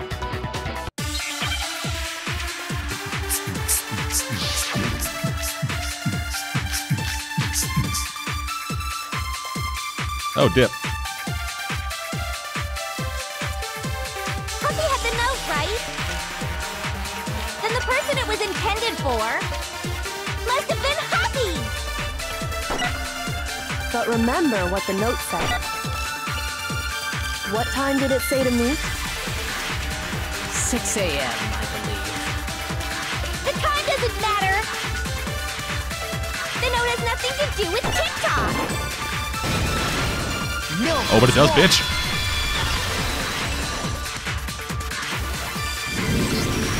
No! There absolutely is a connection. What the hell are you talking about? Let's talk about Wills. The note said to meet at 6 a.m., which is the same time Taka was murdered. We've already proven that using his wristwatch. But there's more. Look where the note says to meet. The equipment room, right? Which is where Taka was killed. I see. So, Taka was murdered at both the time and place written in the note. I think that should be plenty to show that this note was definitely meant for Taka. Take that, you murderer! Like that. No further objections! Then someone used that note to trick Taka. Just the same as me. The culprit really is a cold-blooded monster. Telling people they'd found a way out. Ja, dude. But if they gave the note to Taka, what was Hifumi doing with it? Taking it off the dead body. Stuffed down his pants, no less! Most likely, Hifumi stole it off Taka's corpse after he died. Huh? He stole it? Where's your proof? Go ahead, show us. Yeah, okay. Boom. I got it! Fuck you. When I searched Taka's body, Suck my I saw nuts, that his bitch. lifeless hand was gripping a small scrap of paper. If I'm right about this, the sheet of paper this piece came from is... I knew it! It fits perfectly with the note we found hidden on Hifumi. Then Taka's scrap and Hifumi's note. Yup. Put it all together, Hina. They're from the same piece of paper. Hifumi had the note meant for Taka, while Taka's corpse still grasped a small piece of that note. There's only one way to explain it. Taka died clutching the note. Hifumi tried to free the note from its death grip, leaving behind only one small scrap. Did I get all that right? Word. That means Hifumi knew the note was important. Exactly. Which proves that he was an accomplice in the murder. Whoa. Yeah. Whoa, bro. After seeing all this, Hifumi was super involved in this whole thing for sure. In fact, he was behind the whole thing. In fact, he's still alive. Nope. Sorry, no. When we found him in the repository, Hifumi was truly and completely dead. The second body discovery announcement proves that. So then, who killed Hifumi? Whoever did is the mastermind, the true killer. He was killed in the repository, so he must have been killed not long after transporting Taka's body. So, he must have been killed after Taka's body vanished, but before we found both bodies in the repository. During that time, we'd all split up and were searching for Taka's missing body. In other words, during that time, none of us have alibis. Wait, but me and Sakura were together. Stop trying to steal the spotlight, you stupid walrus! Who are you calling a walrus?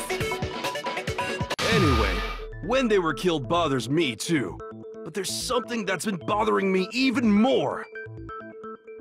And what might that be? The weapon they used to kill Hifumi. The weapon? Yeah, because I mean, according to the Monokuma file, the way Taka and Hifumi were killed was almost the same, with them having similar fractures and all. Oh, whoa, you actually read it. But Justice Hammer 3 and 4 were still laying around in the nurse's office and equipment room, right? So if Hifumi was killed in the repository, the culprit would have had to grab one of the hammers, kill Hifumi, then put the hammer back where they found it. But wouldn't that be seriously risky for him? I'm surprised. It seems there's some semblance of a brain knocking around that skull of yours after all. God damn it. I agree with fucking Byakuya. Hell yeah, it's packed in there good and tight. He's right, though. I don't understand it either. The Monokuma file makes it clear that they were killed using similar instruments. But if the hammers were already laying around those other rooms... So the question is, how could the culprit have gotten their hands on either of the hammers? Personally, I haven't a clue. Seriously? So which hammer was used to attack Celeste? Number 1 or number 2? Those were accounted for in other rooms too. And I don't think either one is big enough to kill someone. Then... Is it not possible they used a different weapon? I don't think it is possible. They were both killed with the same kind of thing, right? If only there was a room covered in hammers. Oh, fucking wait. So then, what was used to kill Hifumi? Weapon that was actually used to kill Hifumi. The whole picture surrounding this case won't become clear until we figure that out. Somehow I have to find the truth.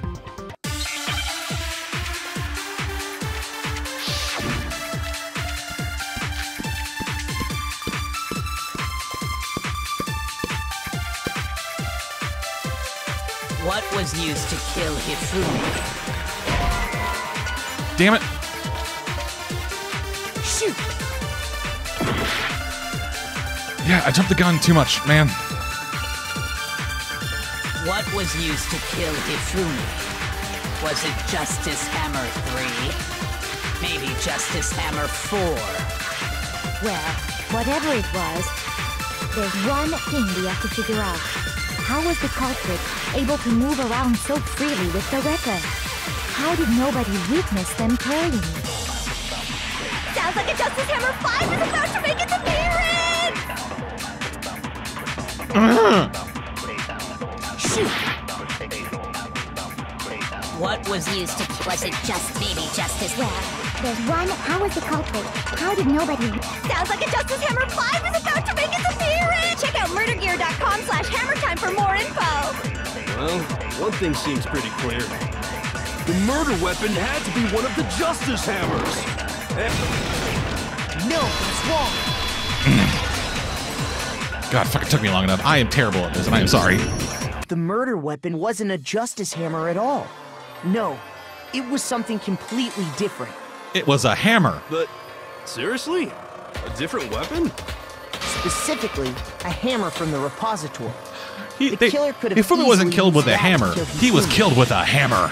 Now, all the hammers in the repository were covered in flecks of grit and debris. But for some reason, one of them had been scrubbed clean. Huh? And the reason it had been scrubbed clean was most likely because it was used to commit murder.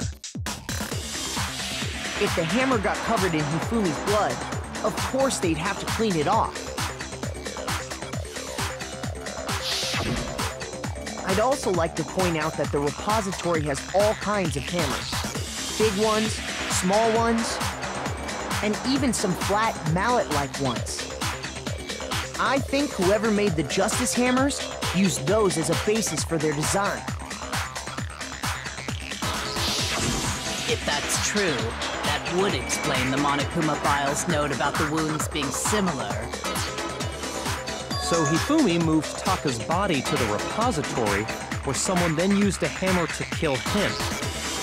Whoever did that was the true killer. The one Hifumi was working with. And the one who betrayed him. Hold on a moment. I still think it's strange to assume someone was working Yeah, it's you. together with him. You fucking killed him. The way the graduation rule works, there is no benefit to helping someone else carry out a murder. Unless they have some fucking dirt. So the idea that anyone would work together like that is simply ludicrous. We talked about this, did we not? We did talk about how there wouldn't be any reason for anyone to work together. At least that's what we thought at first, but...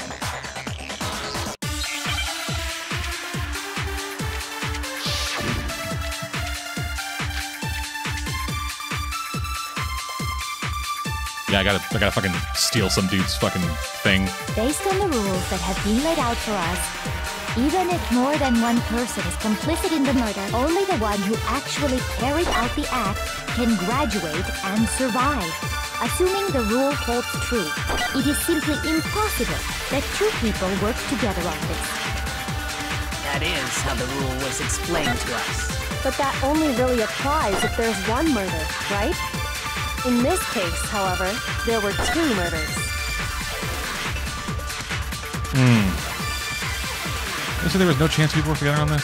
Based on the rules that have been laid out for us, even if more than one, only the one who actually carried out the, assuming the rule holds true, it is simply That is how the rule was explained. But that only really applies. In this case, however, there were two murders.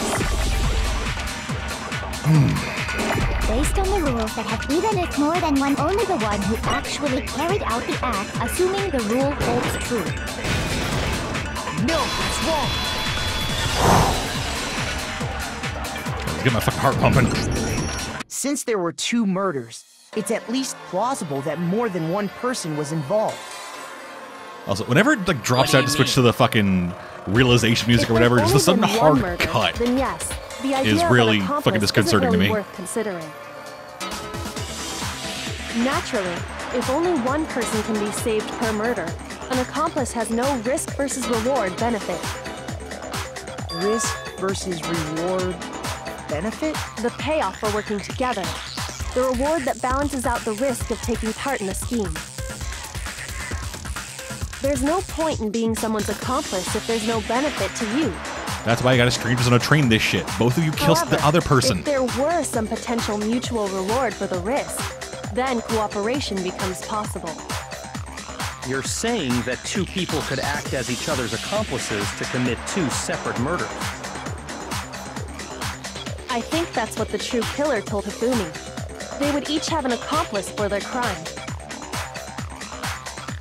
And based on the case's events, Hifumi would have been the first one to act, murdering Taka. They made him carry out the first murder so he couldn't back out of helping them later on. So in this case, there wasn't one single person committing multiple murders. Instead, each person killed someone, creating two separate incidents.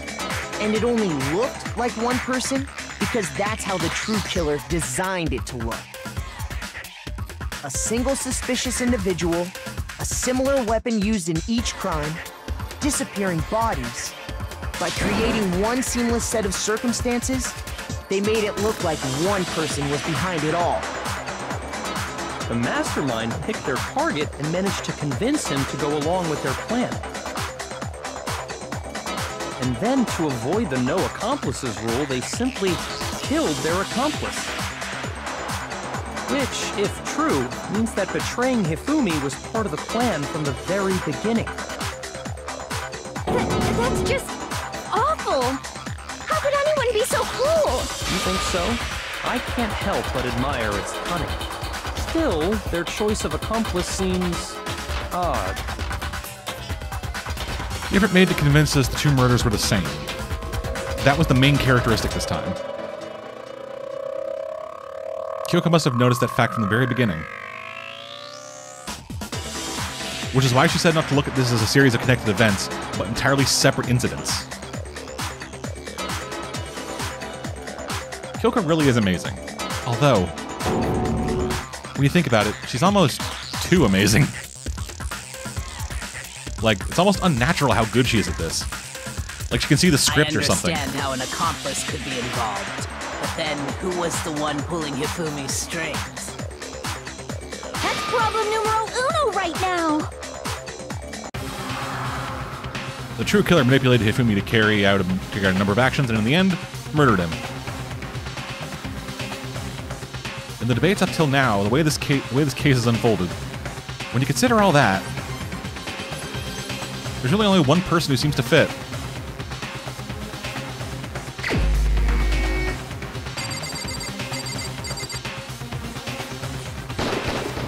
Here's my answer.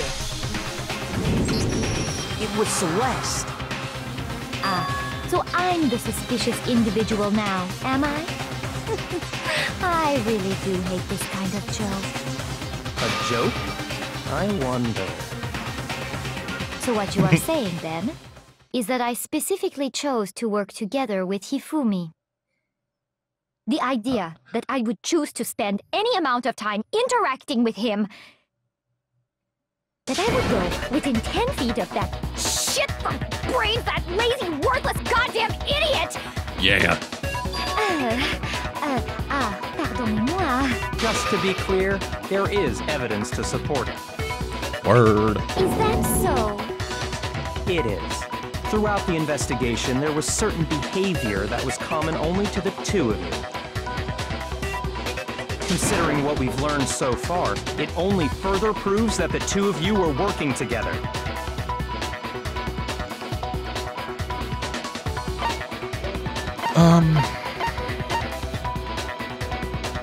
Encountering a suspicious individual. The behavior they had in common has to do with the suspicious individual in the suit, doesn't it? The only ones who ever actually saw Robo-Justice firsthand were Celeste and Hifumi. Shush. The adults are talking now. Fuck you, bitch! Sorry. As he said, only Celeste and Hifumi ever laid eyes on the costumed individual. If we accept that Hifumi was one of the culprits, we can't help but suspect what Celeste has said as well. Are you saying everything they told us was a lie? After taking Hifumi to the nurse's office, we all began our search for this individual, correct? And not too long after that, do you remember what Celeste said?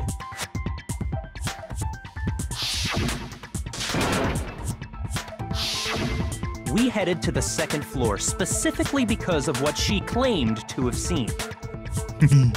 Next, to draw us all to the physics lab up on the third floor, she let out a blood-curdling scream. Yeah. And when we'd all come to see what was wrong, what was it she said? Oh, dead body.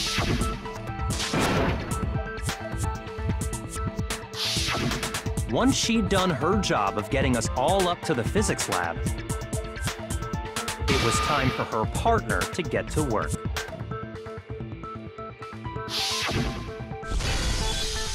Yeah. Still fucking love that scream. The terrible onomatopoeia. It was to get us to divide into 2 groups. So that we would discover both bodies at the same time? In fact, Celeste was precisely the one who proposed that we split up. She's still giving the fucking murder eyes, just yeah.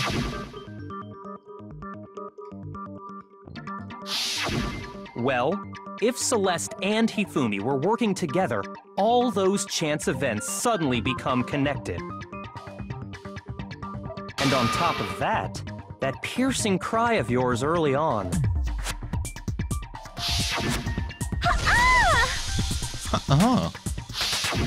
That was to signal Hifumi, wasn't it? It was your way of telling him, we're on the 3rd floor, everything's going according to plan. Why else would you let out a scream that could have carried across the sea? Why did I make it sound like just Just realized another strange thing. When we found Hifumi in the nurse's office, who we now know was only pretending to be dead,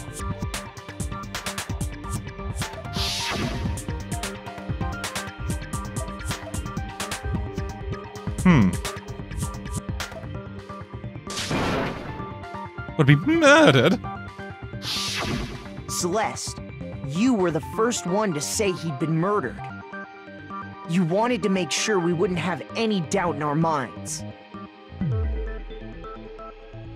I don't believe it! Everything, the whole thing was one big act! Hina, you were with Celeste when Hifumi's body disappeared, right? Yeah. I was feeling kinda sick, so Celeste took me to the bathroom. Maybe feels. Then that was... She wasn't worried about you. She just saw a chance to help Hifumi sneak out of the nurse's office. I really hope that going forward she realizes what a terrible mistake she almost made. But start putting them together and the picture gets very ugly indeed. It kind of needs to at this point. We're getting closer to the end game. I have no idea what you mean. Don't bother trying to deny it. You made one fatal mistake. Oh, did I? I didn't even catch it myself when you first said it, but looking back, I can say that that one little slip-up was your undoing.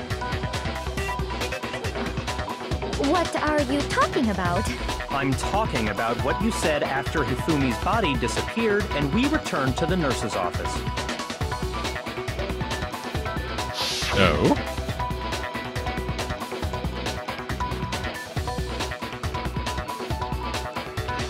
I don't even remember her saying this.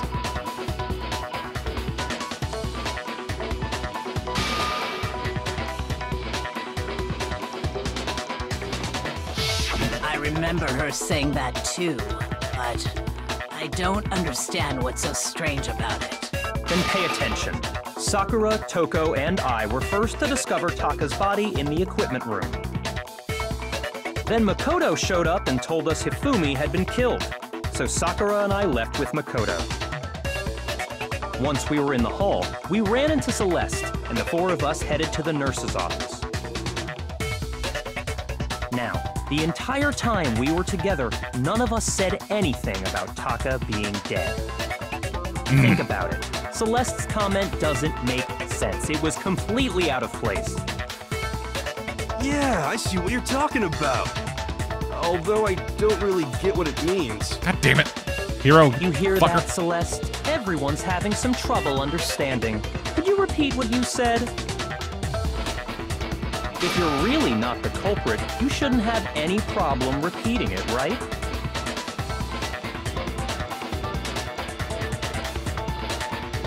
Yeah, I guess that Celeste comment doesn't make sense. What is he alluding to?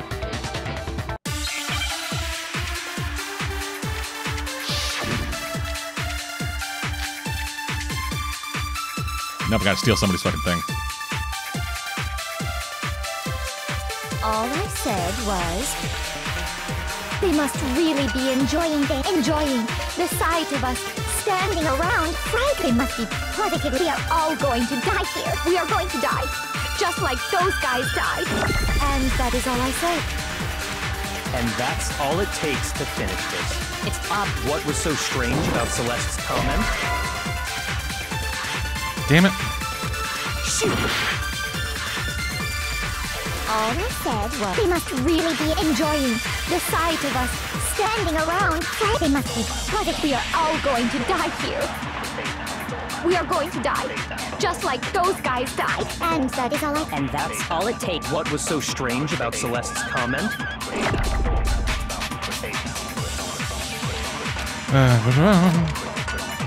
All I said was, they must really enjoying the sight of us. They must be... We are all going to die here. We are going to die, just like... There we go. Just got in the wrong order.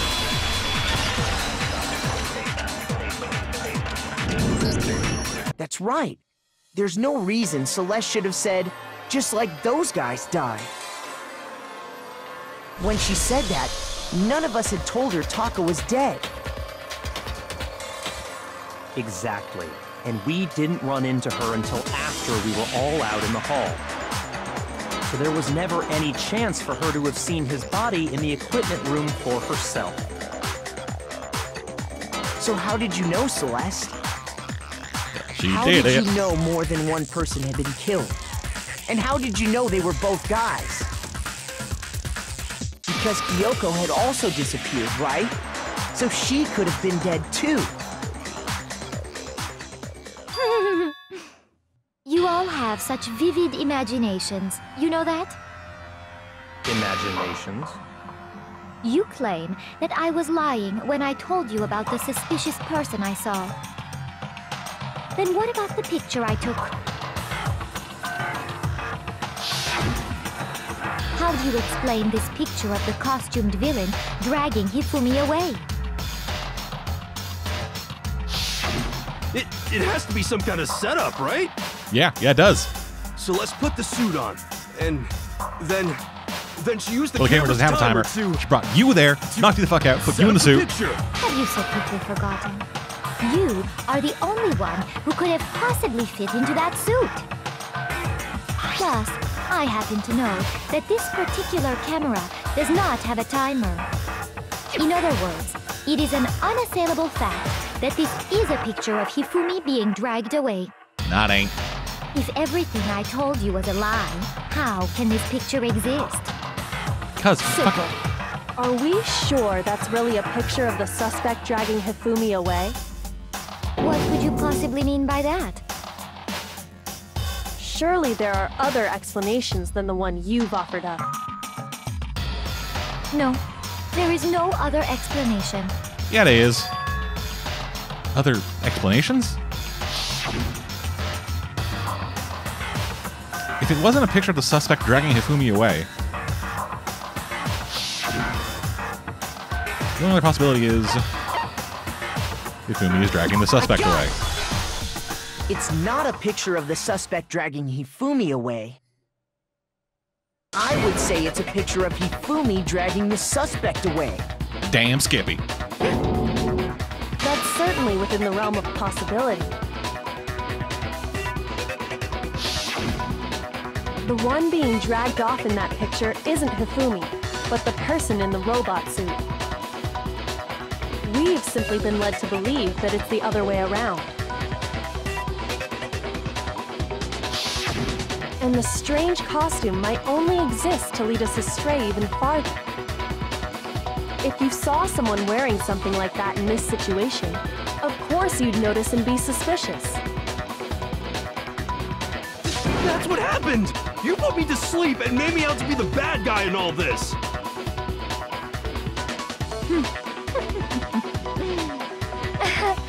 Such a thing is utterly impossible. Hifumi was dragging him away? Ridiculous. Is it? I don't think it's ridiculous at all. Me neither. Then shut your mouth and allow me to educate you. Celeste thinks he can prove there's no way Hifumi was dragging the suspect away. But is that really a possibility? Is that really possible? Yeah.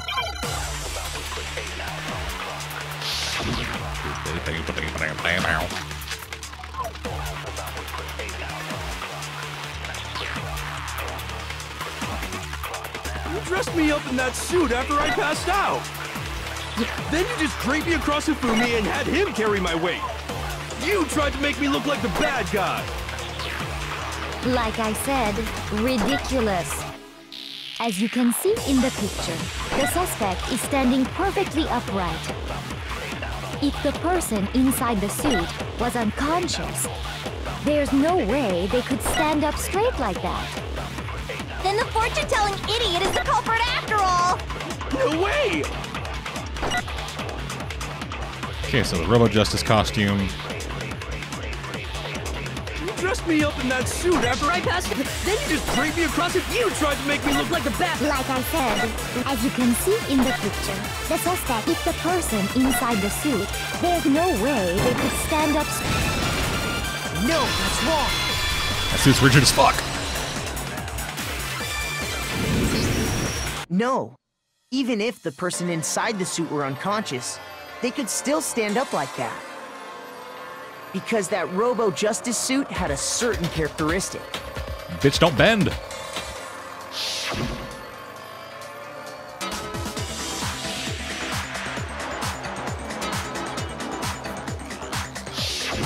That's right! They totally made a mistake when they made it, so it couldn't bend at the waist. I'm not so sure that was a mistake. I think the suit was designed from the beginning to be used the way it was.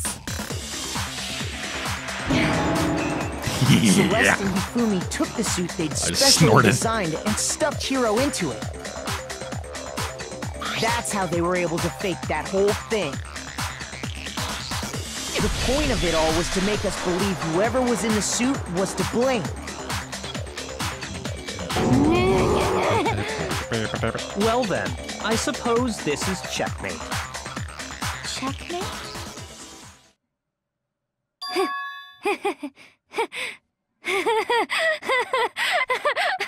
No more of that bullet time shit. Laugh, you idiot!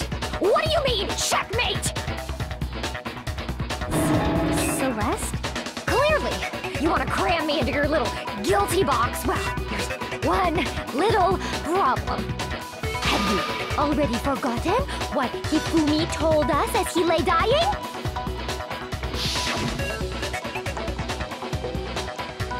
It was who tried to kill you, who killed me. When we asked him who had attacked him, his answer was quite clear, was it not? He said, and I quote, Yasuhiro. In other words, Yasuhiro Hagakure! Right, but my name isn't really Yasuhiro. It's actually Taro. Your confusing statements don't make any sense. You're only making things more complicated. He did say Yasuhiro, but are we sure he was really pointing the finger at Hiro? What the hell are you talking about? I'll burn you alive! Kyoko, what do you mean by that? Think back to how Hifumi used to talk to us. How did he refer to each of us? Shoot! Damn it, fuck ass bitch. Think back to how did he refer to each of us? See people live names? Yeah. Hey. That's right. Our last names. He called us all by our last names. Exactly. I know I heard him say Mr. Naegi more than once, for example. We forgot about that. Hifumi did mean to say Hiro's name. he would have said his last name, Hagakure. I'm sure it was just incidental. By chance, his first name. Indecent? Don't talk. Random chance. Now isn't that a convenient explanation? No, there's no reason to think he would have said the name any different than normal. But he must have run out of energy before he could say any more. So Hifumi was trying to tell us the last name of whoever killed him? But the name he said doesn't apply to anyone here. Well, no. Hold on. There's one person it could apply to, and that's Celeste. She never actually told us what her real name is. Then the computer was just a fucking Did you just bluff? say? To think you'd take your false accusation so far, I don't know whether to laugh or spit! Come on! Enough with your idiotic blather! Yasuhiro is a loser's name! Do I look like a loser to you? Well, do I? What? I think I've earned the right to be a little on edge. Okay, then fill us in. What's your real name? Make sure your ear holes are wide open and listen up! My real name is Celestia Ludenberg. Could you please stop making me repeat myself over and over again? Celeste still won't give up. So then, the handbooks.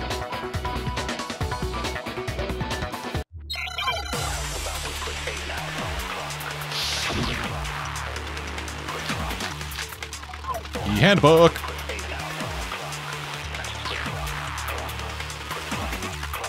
Hifumi was trying to tell us something. He wanted us to know the killer's last name, Yasuhiro.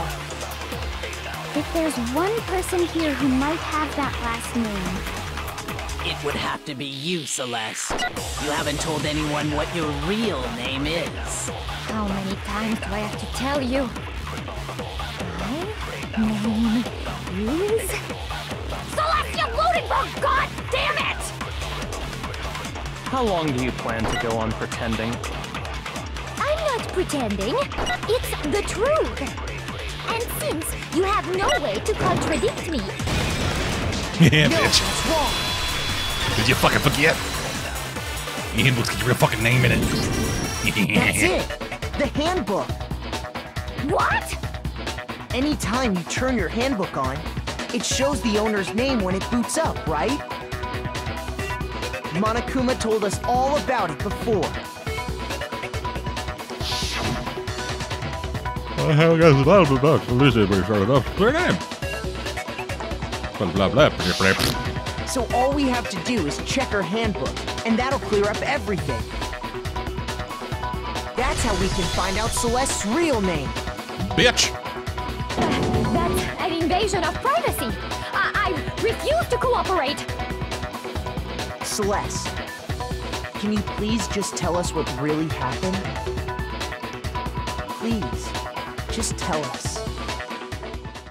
Even when I'm put in check, it's just my nature not to give up. Because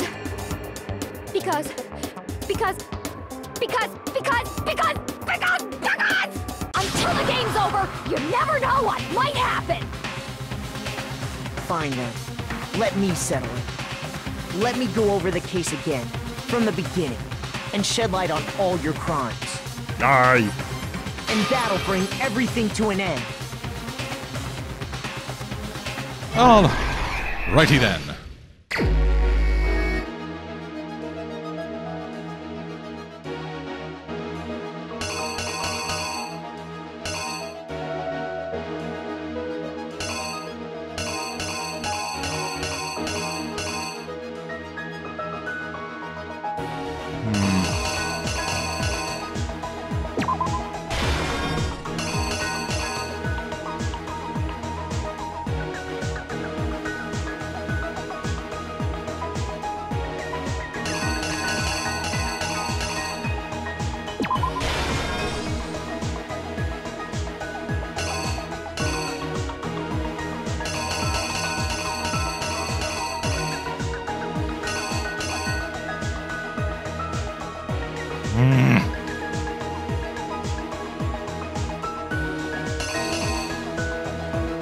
Oh.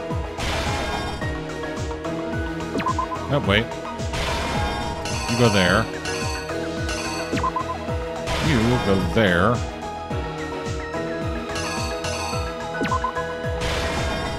You go there.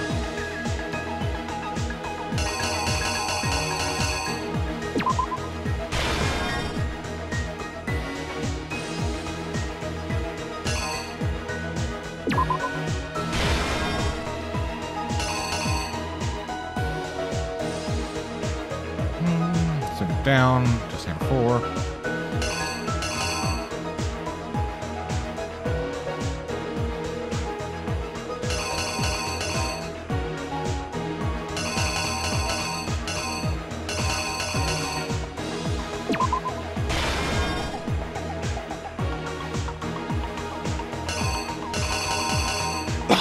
Ah, fuck.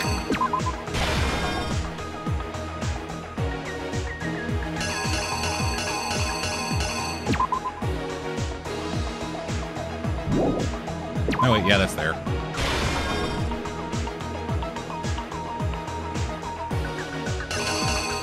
Then that one. The killer is you! Okay, let's see how this works. The killer persuaded someone to help carry out the murder. And that person was...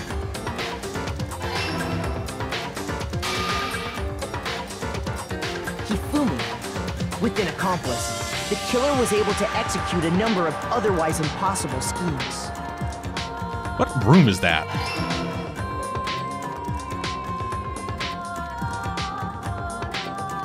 First, they convinced someone to meet them in the rec room last night at 1 in the morning.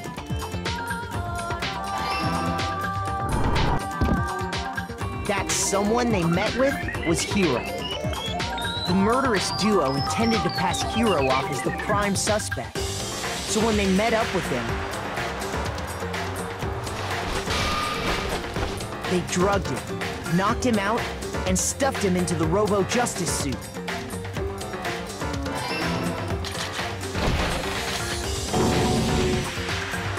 Next, Hifumi positioned himself to make it look like Robo-Justice was attacking him, while the killer used a digital camera to take pictures of the assault.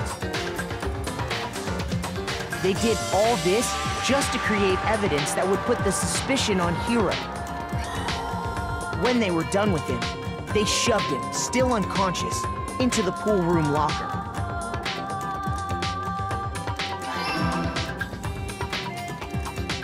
And then finally, at 6 a.m., they moved into the murder phase of their plan. They called Taka to the equipment room.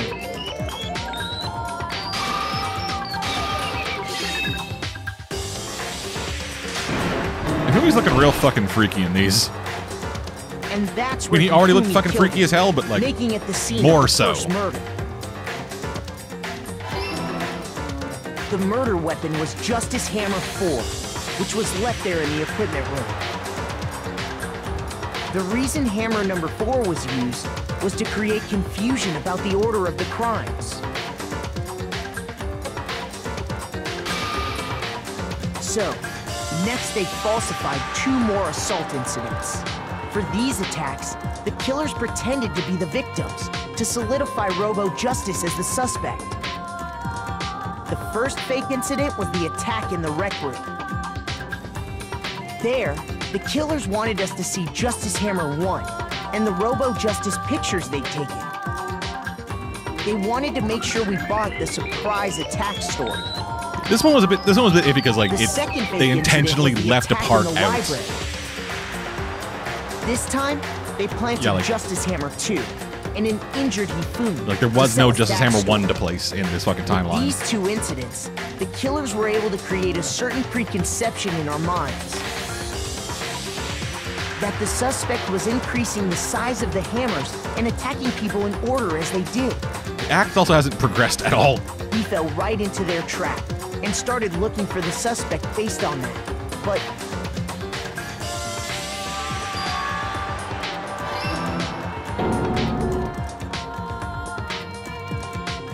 while we did that, we left Hifumi alone in the nurse's office.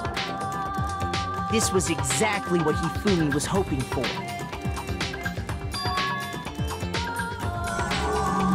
He took a blood packet from the refrigerator and Justice Hammer 3 and turned the room into a crime scene in which he himself had apparently been brutally murdered.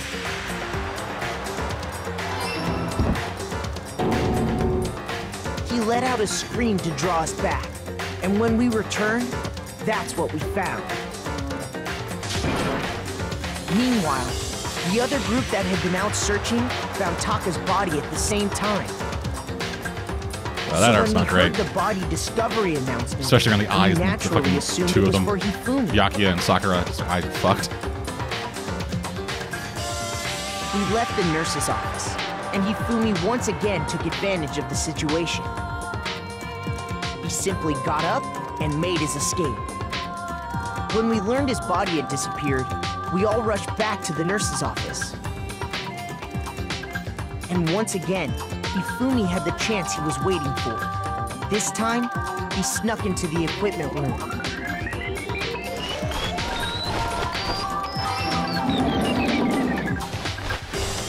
He wrapped Taka's body in a tarp and used the dolly to move it all the way down to the repository. That explains how each of the bodies disappeared. But even Hifumi didn't know what the true killer had in mind for their final act.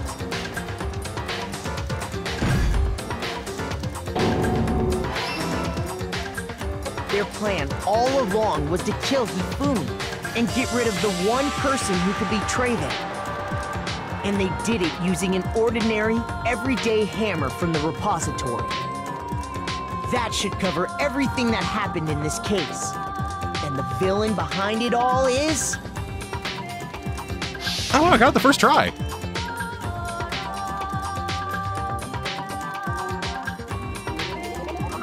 Son of a bitch.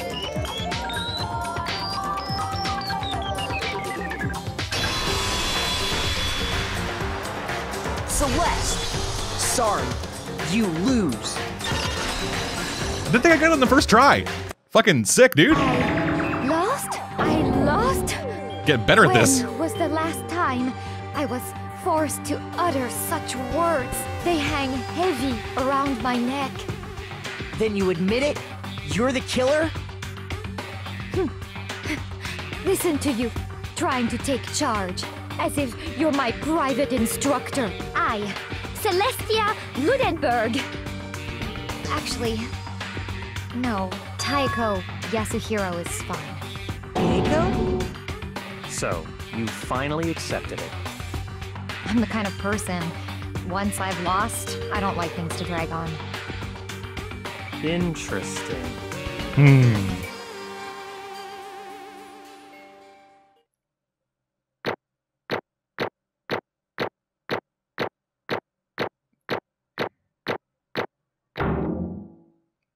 Oh, nice. Damn, dude. Okay, Monokuma. I'm ready to begin. Or, no. I suppose this is the end, isn't it?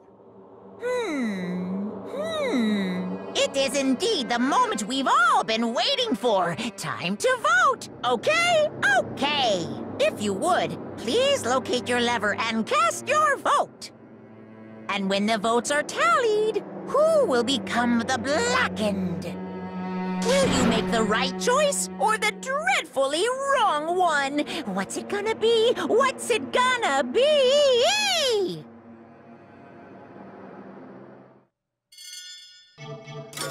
Ooh, yeah. Oh, God. Feels so good in my soul.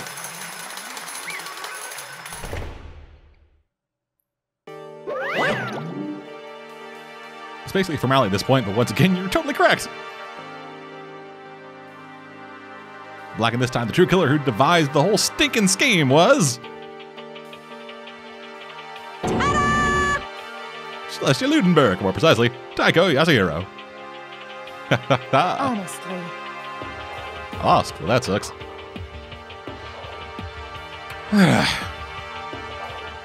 Yeah, probably.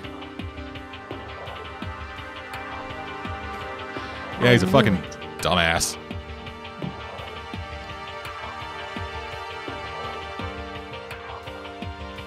I'd probably just said, yo, fucking Taka has that computer.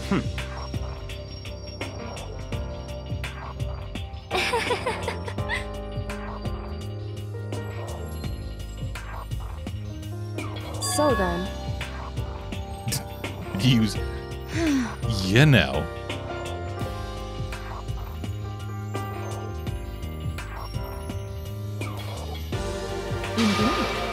Oh yeah, fuck, I was right.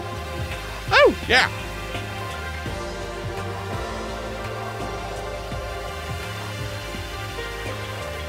Yeah, I totally called that. Does she mean... Is she talking about alter ego? Say what? It's fucking cool, dude. Just a second.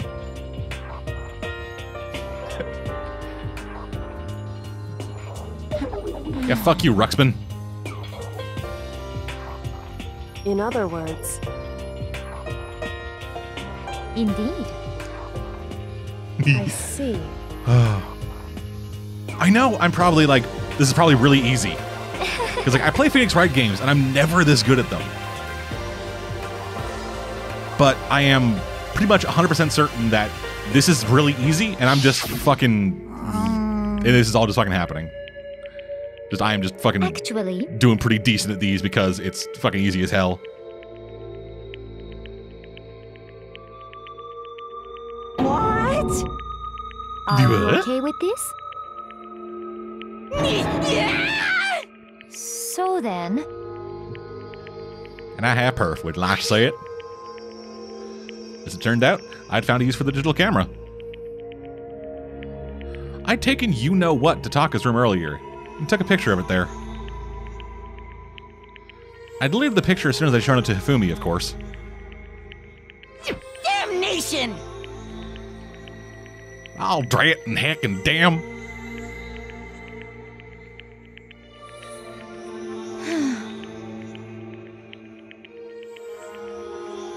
Oh, so you did lie to me. So you did just straight up lie. As for me... You threatened me with violence. Oh, as for me...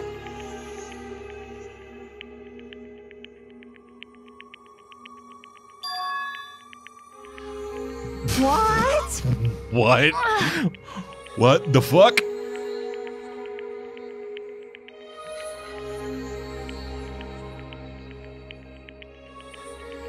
Damnation!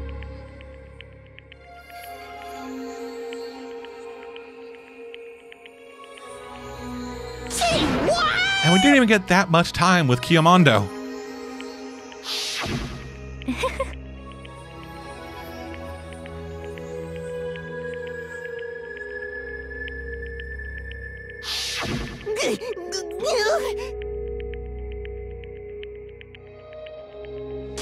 Completely unforgivable! Yeah, fuck. Most unfortunate.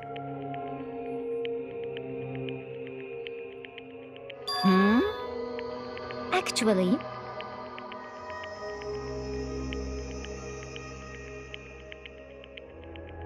What?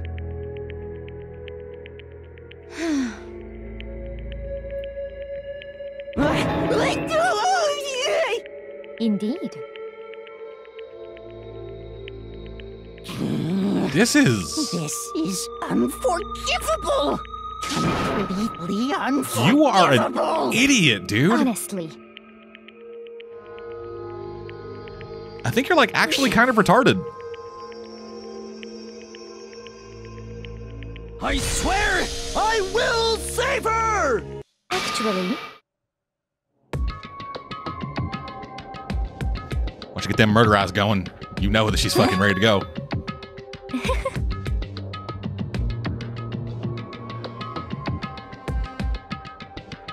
Wow, you are... Hifumi is just straight up an idiot.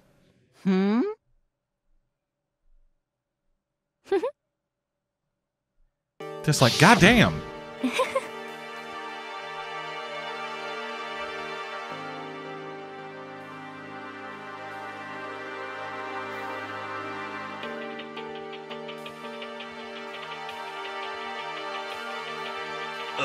Again, it wasn't love. He just wanted to see if the port was backwards compatible with his dick. Even you get what I'm saying. Indeed.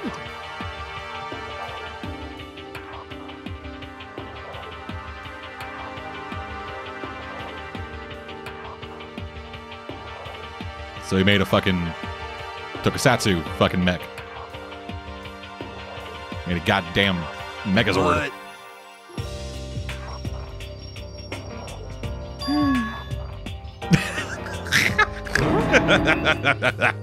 Let's see.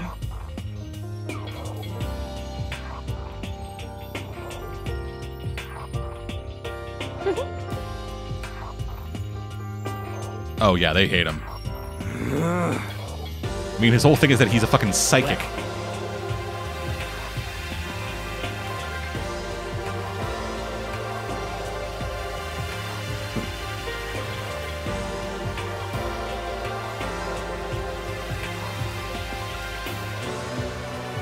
Are you okay with this?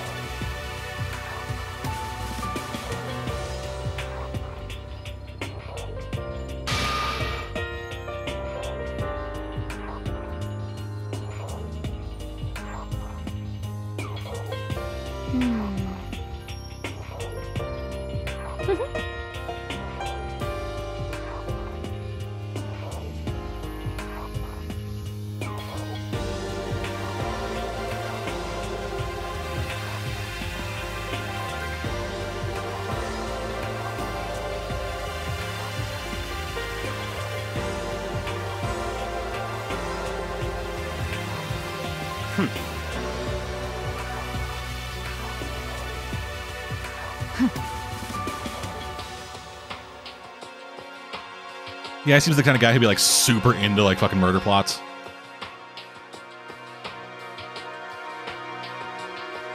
So in the end...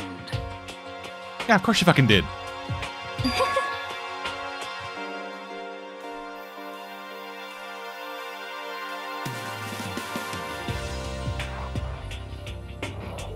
What the heck? Well... Gambling debts? I don't know. Don't be mean! I wonder about that.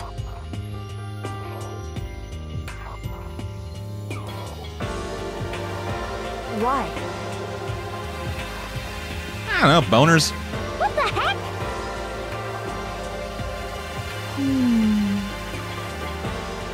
It is a lot of money. I could spend some quality nights in Atlantic City with that.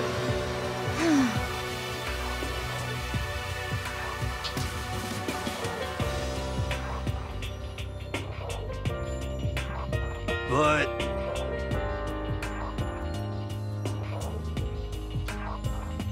You little bitch! Assuming you're gonna see more of this. Hey! More of Taiko. 'Cause Taiko's kind of great. Like, yeah, she's a fucking bitch, but she's like an entertaining bitch. You little bitch!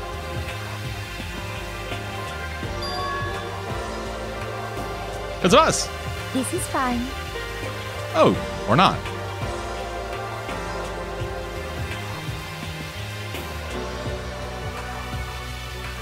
Honestly.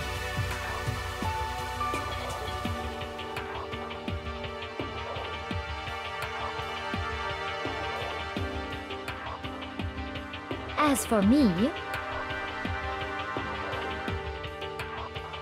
And what was this dream of yours? Isn't it wonderful? Living in Europe? A castle?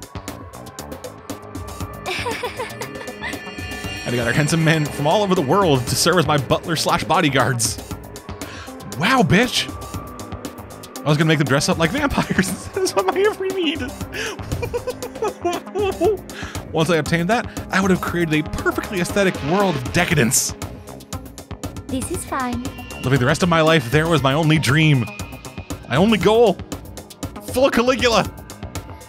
That's what life is all about. Come on, my own winnings. Monokuma's $10 million would have made that dream a reality. I got right to the edge, but There is nothing to be done. unfortunately my dream has been scattered to the wind. Still, I don't have any regrets. I pursued my dream till the very end, so why would I? Wow. Just the worst. What friends? We're not friends. Oh.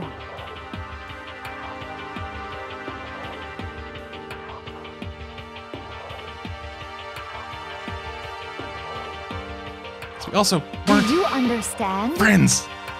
God damn it. You keep under this goddamn assumption.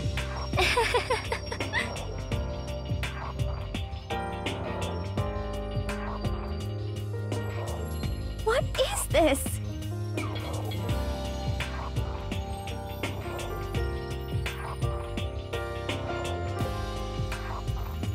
Oh man, she rolled the dice. She's a fucking gambler.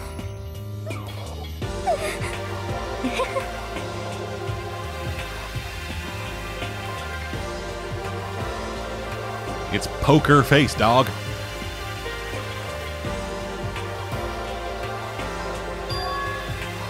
And that's why you're not scared? Yes, indeed.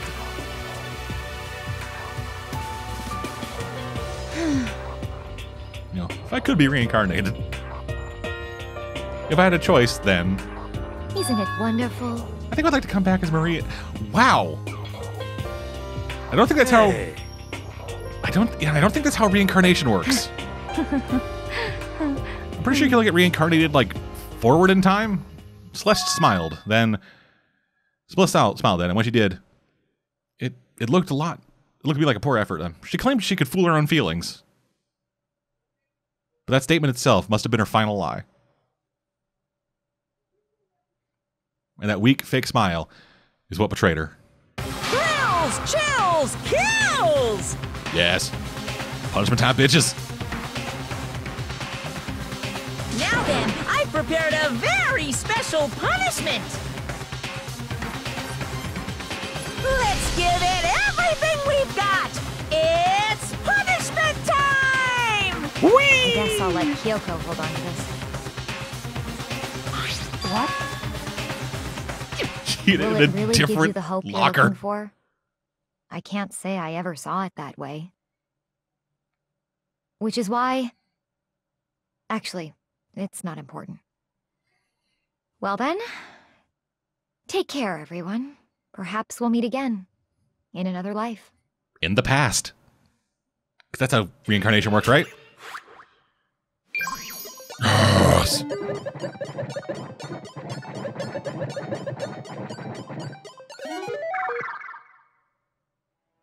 Yes. What do we got? What do we got? What do we got? What do we got?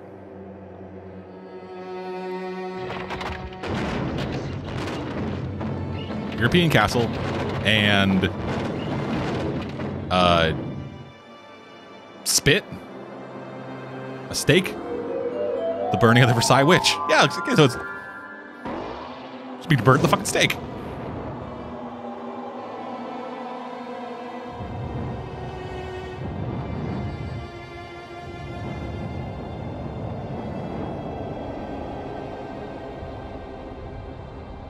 God, this art is so fucking good.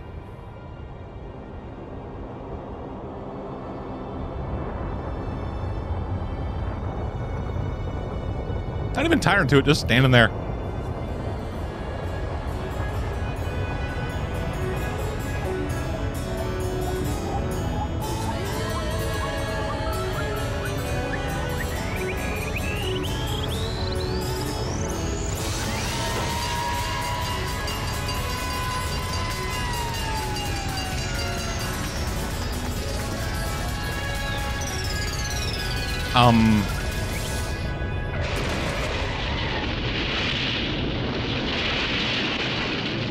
What?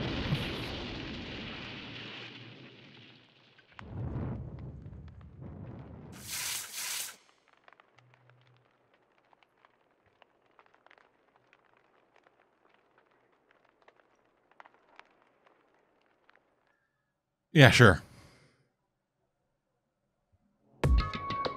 It's over. The third execution is over. Celeste's death is over. Celeste killed my friends, so I can't pity her, but I also can't deny that at one point, I considered her a friend too. And for him to just come along and...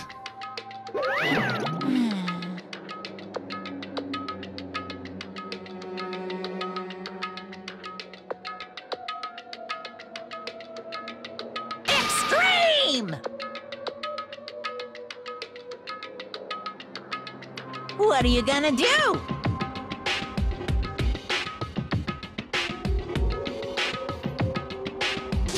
Let me out of here!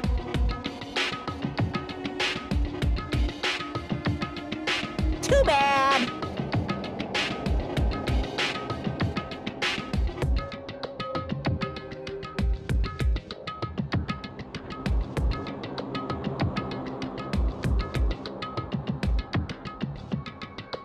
Don't talk like you're not responsible. How long are you gonna make us keep going through this? What do you want from us? How strange.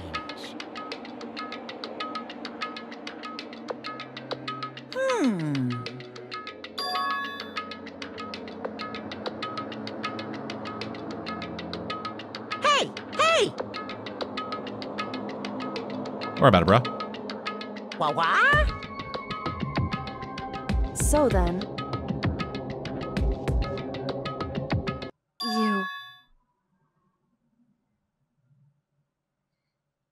Ooh. What? Hey, What? Ooh, how exciting!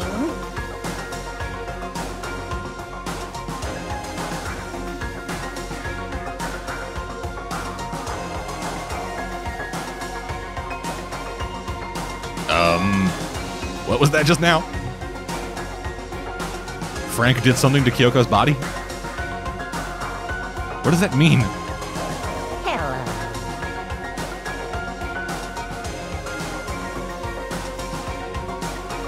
Well?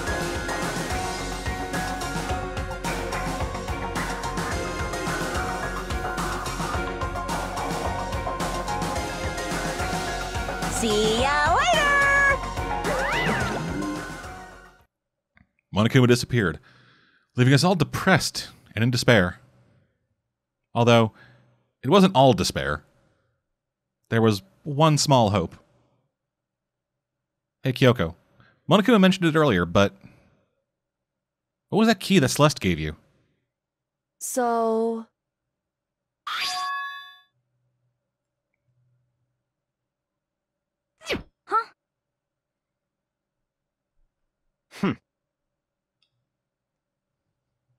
Hey,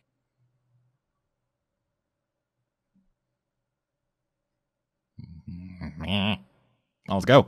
Indeed.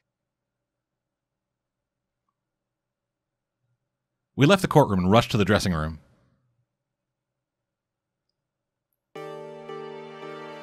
As we approached the dressing room,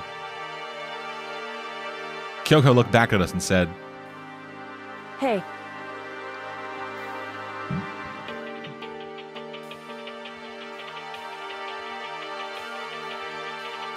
What? so... As she spoke, she quickly glanced at the surveillance camera. Come on. Well, it's not gonna be you, fucker.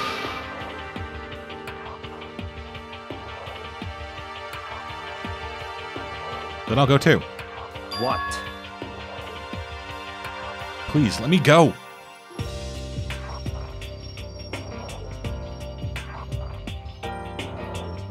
Goodbye. It's what you do, shitbag. Don't thank him. Then. Yo!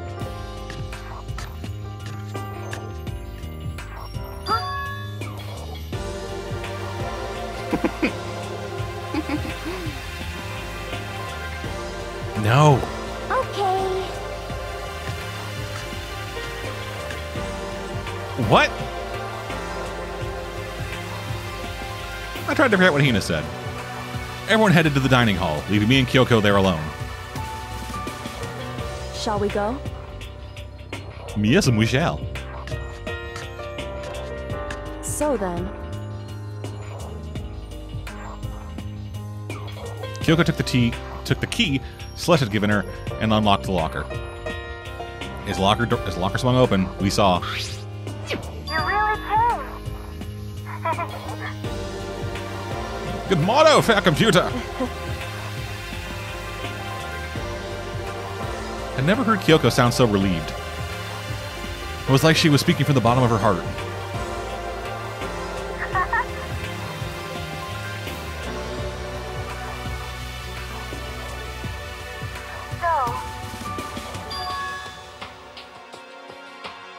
Oh, nice.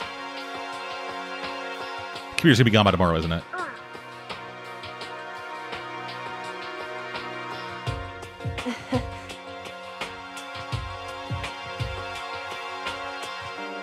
As far as the incident is concerned, sure. But... Can we take a second? Since we have this opportunity, I want you to be honest with me.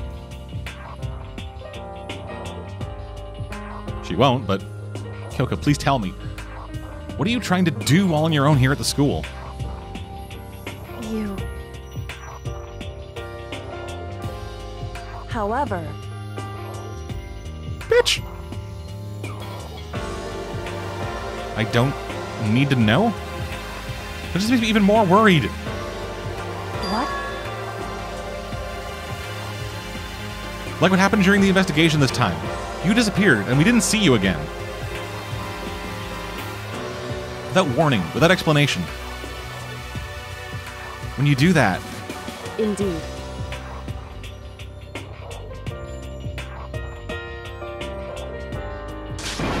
No! I believe in you. What? Isn't it obvious? People believe in their friends, right? That's why I want you to tell me. Because I'm the spy. And I want you to believe in me, too. Because we're friends. It's true. Plus, I'm basically your fucking second in court, dude. Then... That's fine. Noise. And I'll tell you, next chapter! Probably.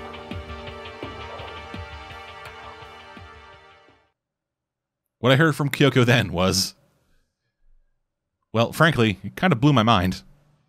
Turns out she's a dude. Right after I told Kyoko I believe in her, she told me a story that was, well, almost unbelievable. I decided I had to confirm what she told me with my own two eyes, so I waited for nighttime to come. And when it did, I went into action. Oh, okay, never mind. Still fucking chapter 3, okay.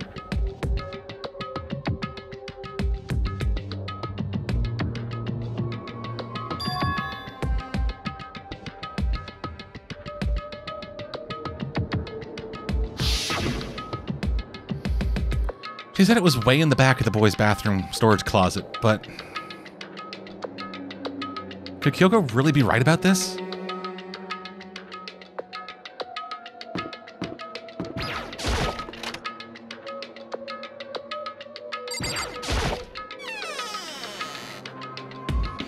It's just a normal storage closet as far as I can tell.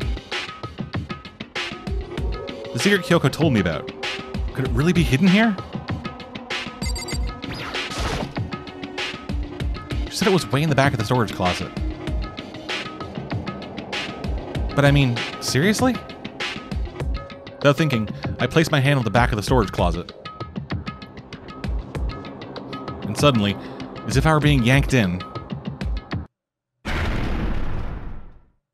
Kashink. At the same time I heard that sound, I fell through the wall. I had no idea what was going on. Bump.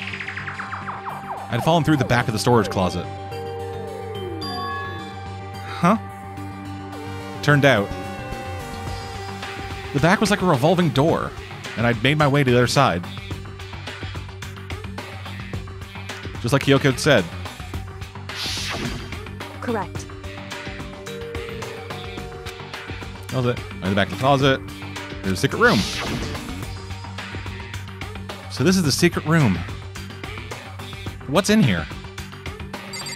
Let's examine. First, shelf. There's a bunch of files and what looks like volumes after volume of yearbooks. They're all covered in dust.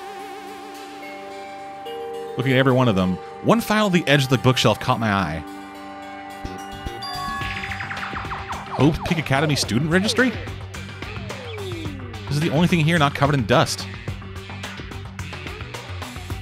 Has someone been looking at it recently?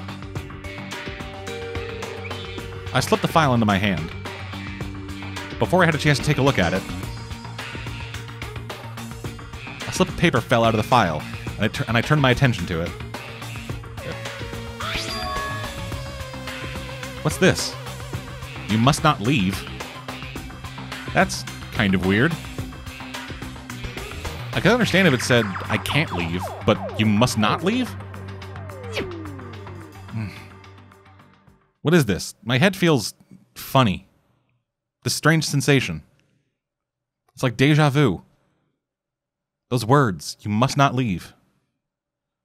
I've seen them somewhere before. But I can't quite remember. What do I know? What don't I know? Ah,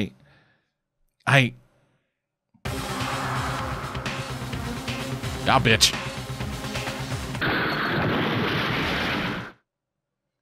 A strange sound rang out through my head. It felt like it was shaking my brain back and forth. And then, darkness. I don't understand what's happening. I don't know what started it. It's all over. And with that, I opened my eyes. I don't know how long it had been.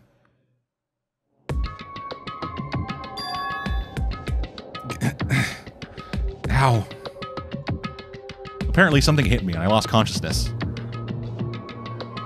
That's all I understood. The dull, throbbing pain in my head proved too much. Proved that much, at least.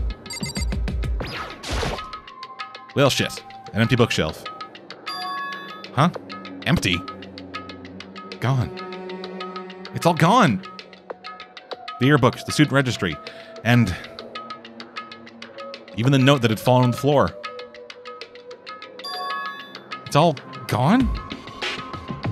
What does this mean? But my brain refused to do any more work. The insistent pain in my head began to spread across the rest of my body. For now, I should go back to my room. Get some rest. Come on, chapter end. My body was heavy with pain. My mind heavy with thought. I dragged myself back toward my room.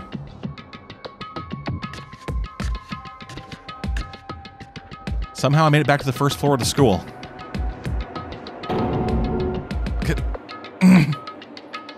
The further I walked, the more I felt things are getting blurry. Can't see in front of me. I couldn't stop myself from collapsing right there. And after that...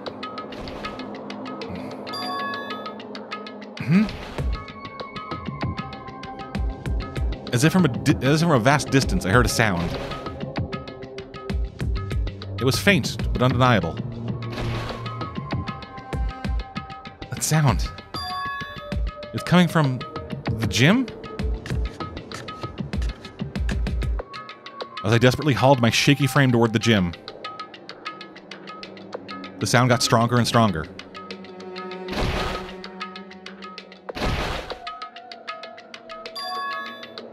What's going on? It can't be nothing. Here, in the gym?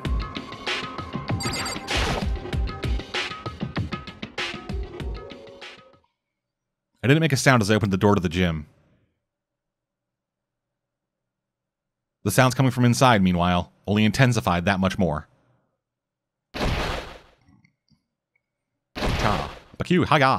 Wow, fucking Christ, that onomatopoeia.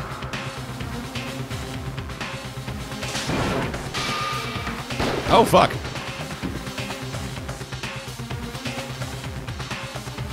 Before me, they raged a battle beyond anything humanly possible. No, one side's not human, that's for sure. But regardless, I couldn't stop staring. I forgot to move or even breathe. Why, you? What do you think you're doing? I asked you a question. What's the meaning of this?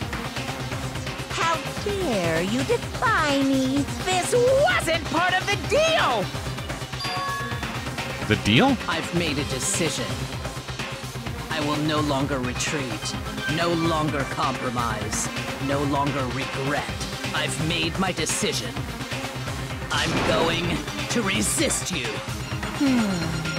Okay, but you do realize what will happen if you go through with this, right? You haven't forgotten, have you? What I'm holding hostage?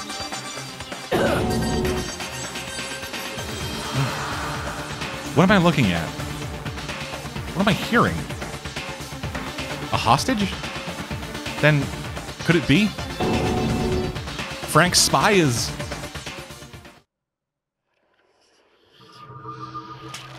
Whew. Alrighty, that is it for that. We are down to 7. Whew. And that is going to do it for this. Thank y'all for joining me. I'll be back. Chapter 4 next time. But until then, I'm dead. See you guys next time. Excuse me while I whip this out.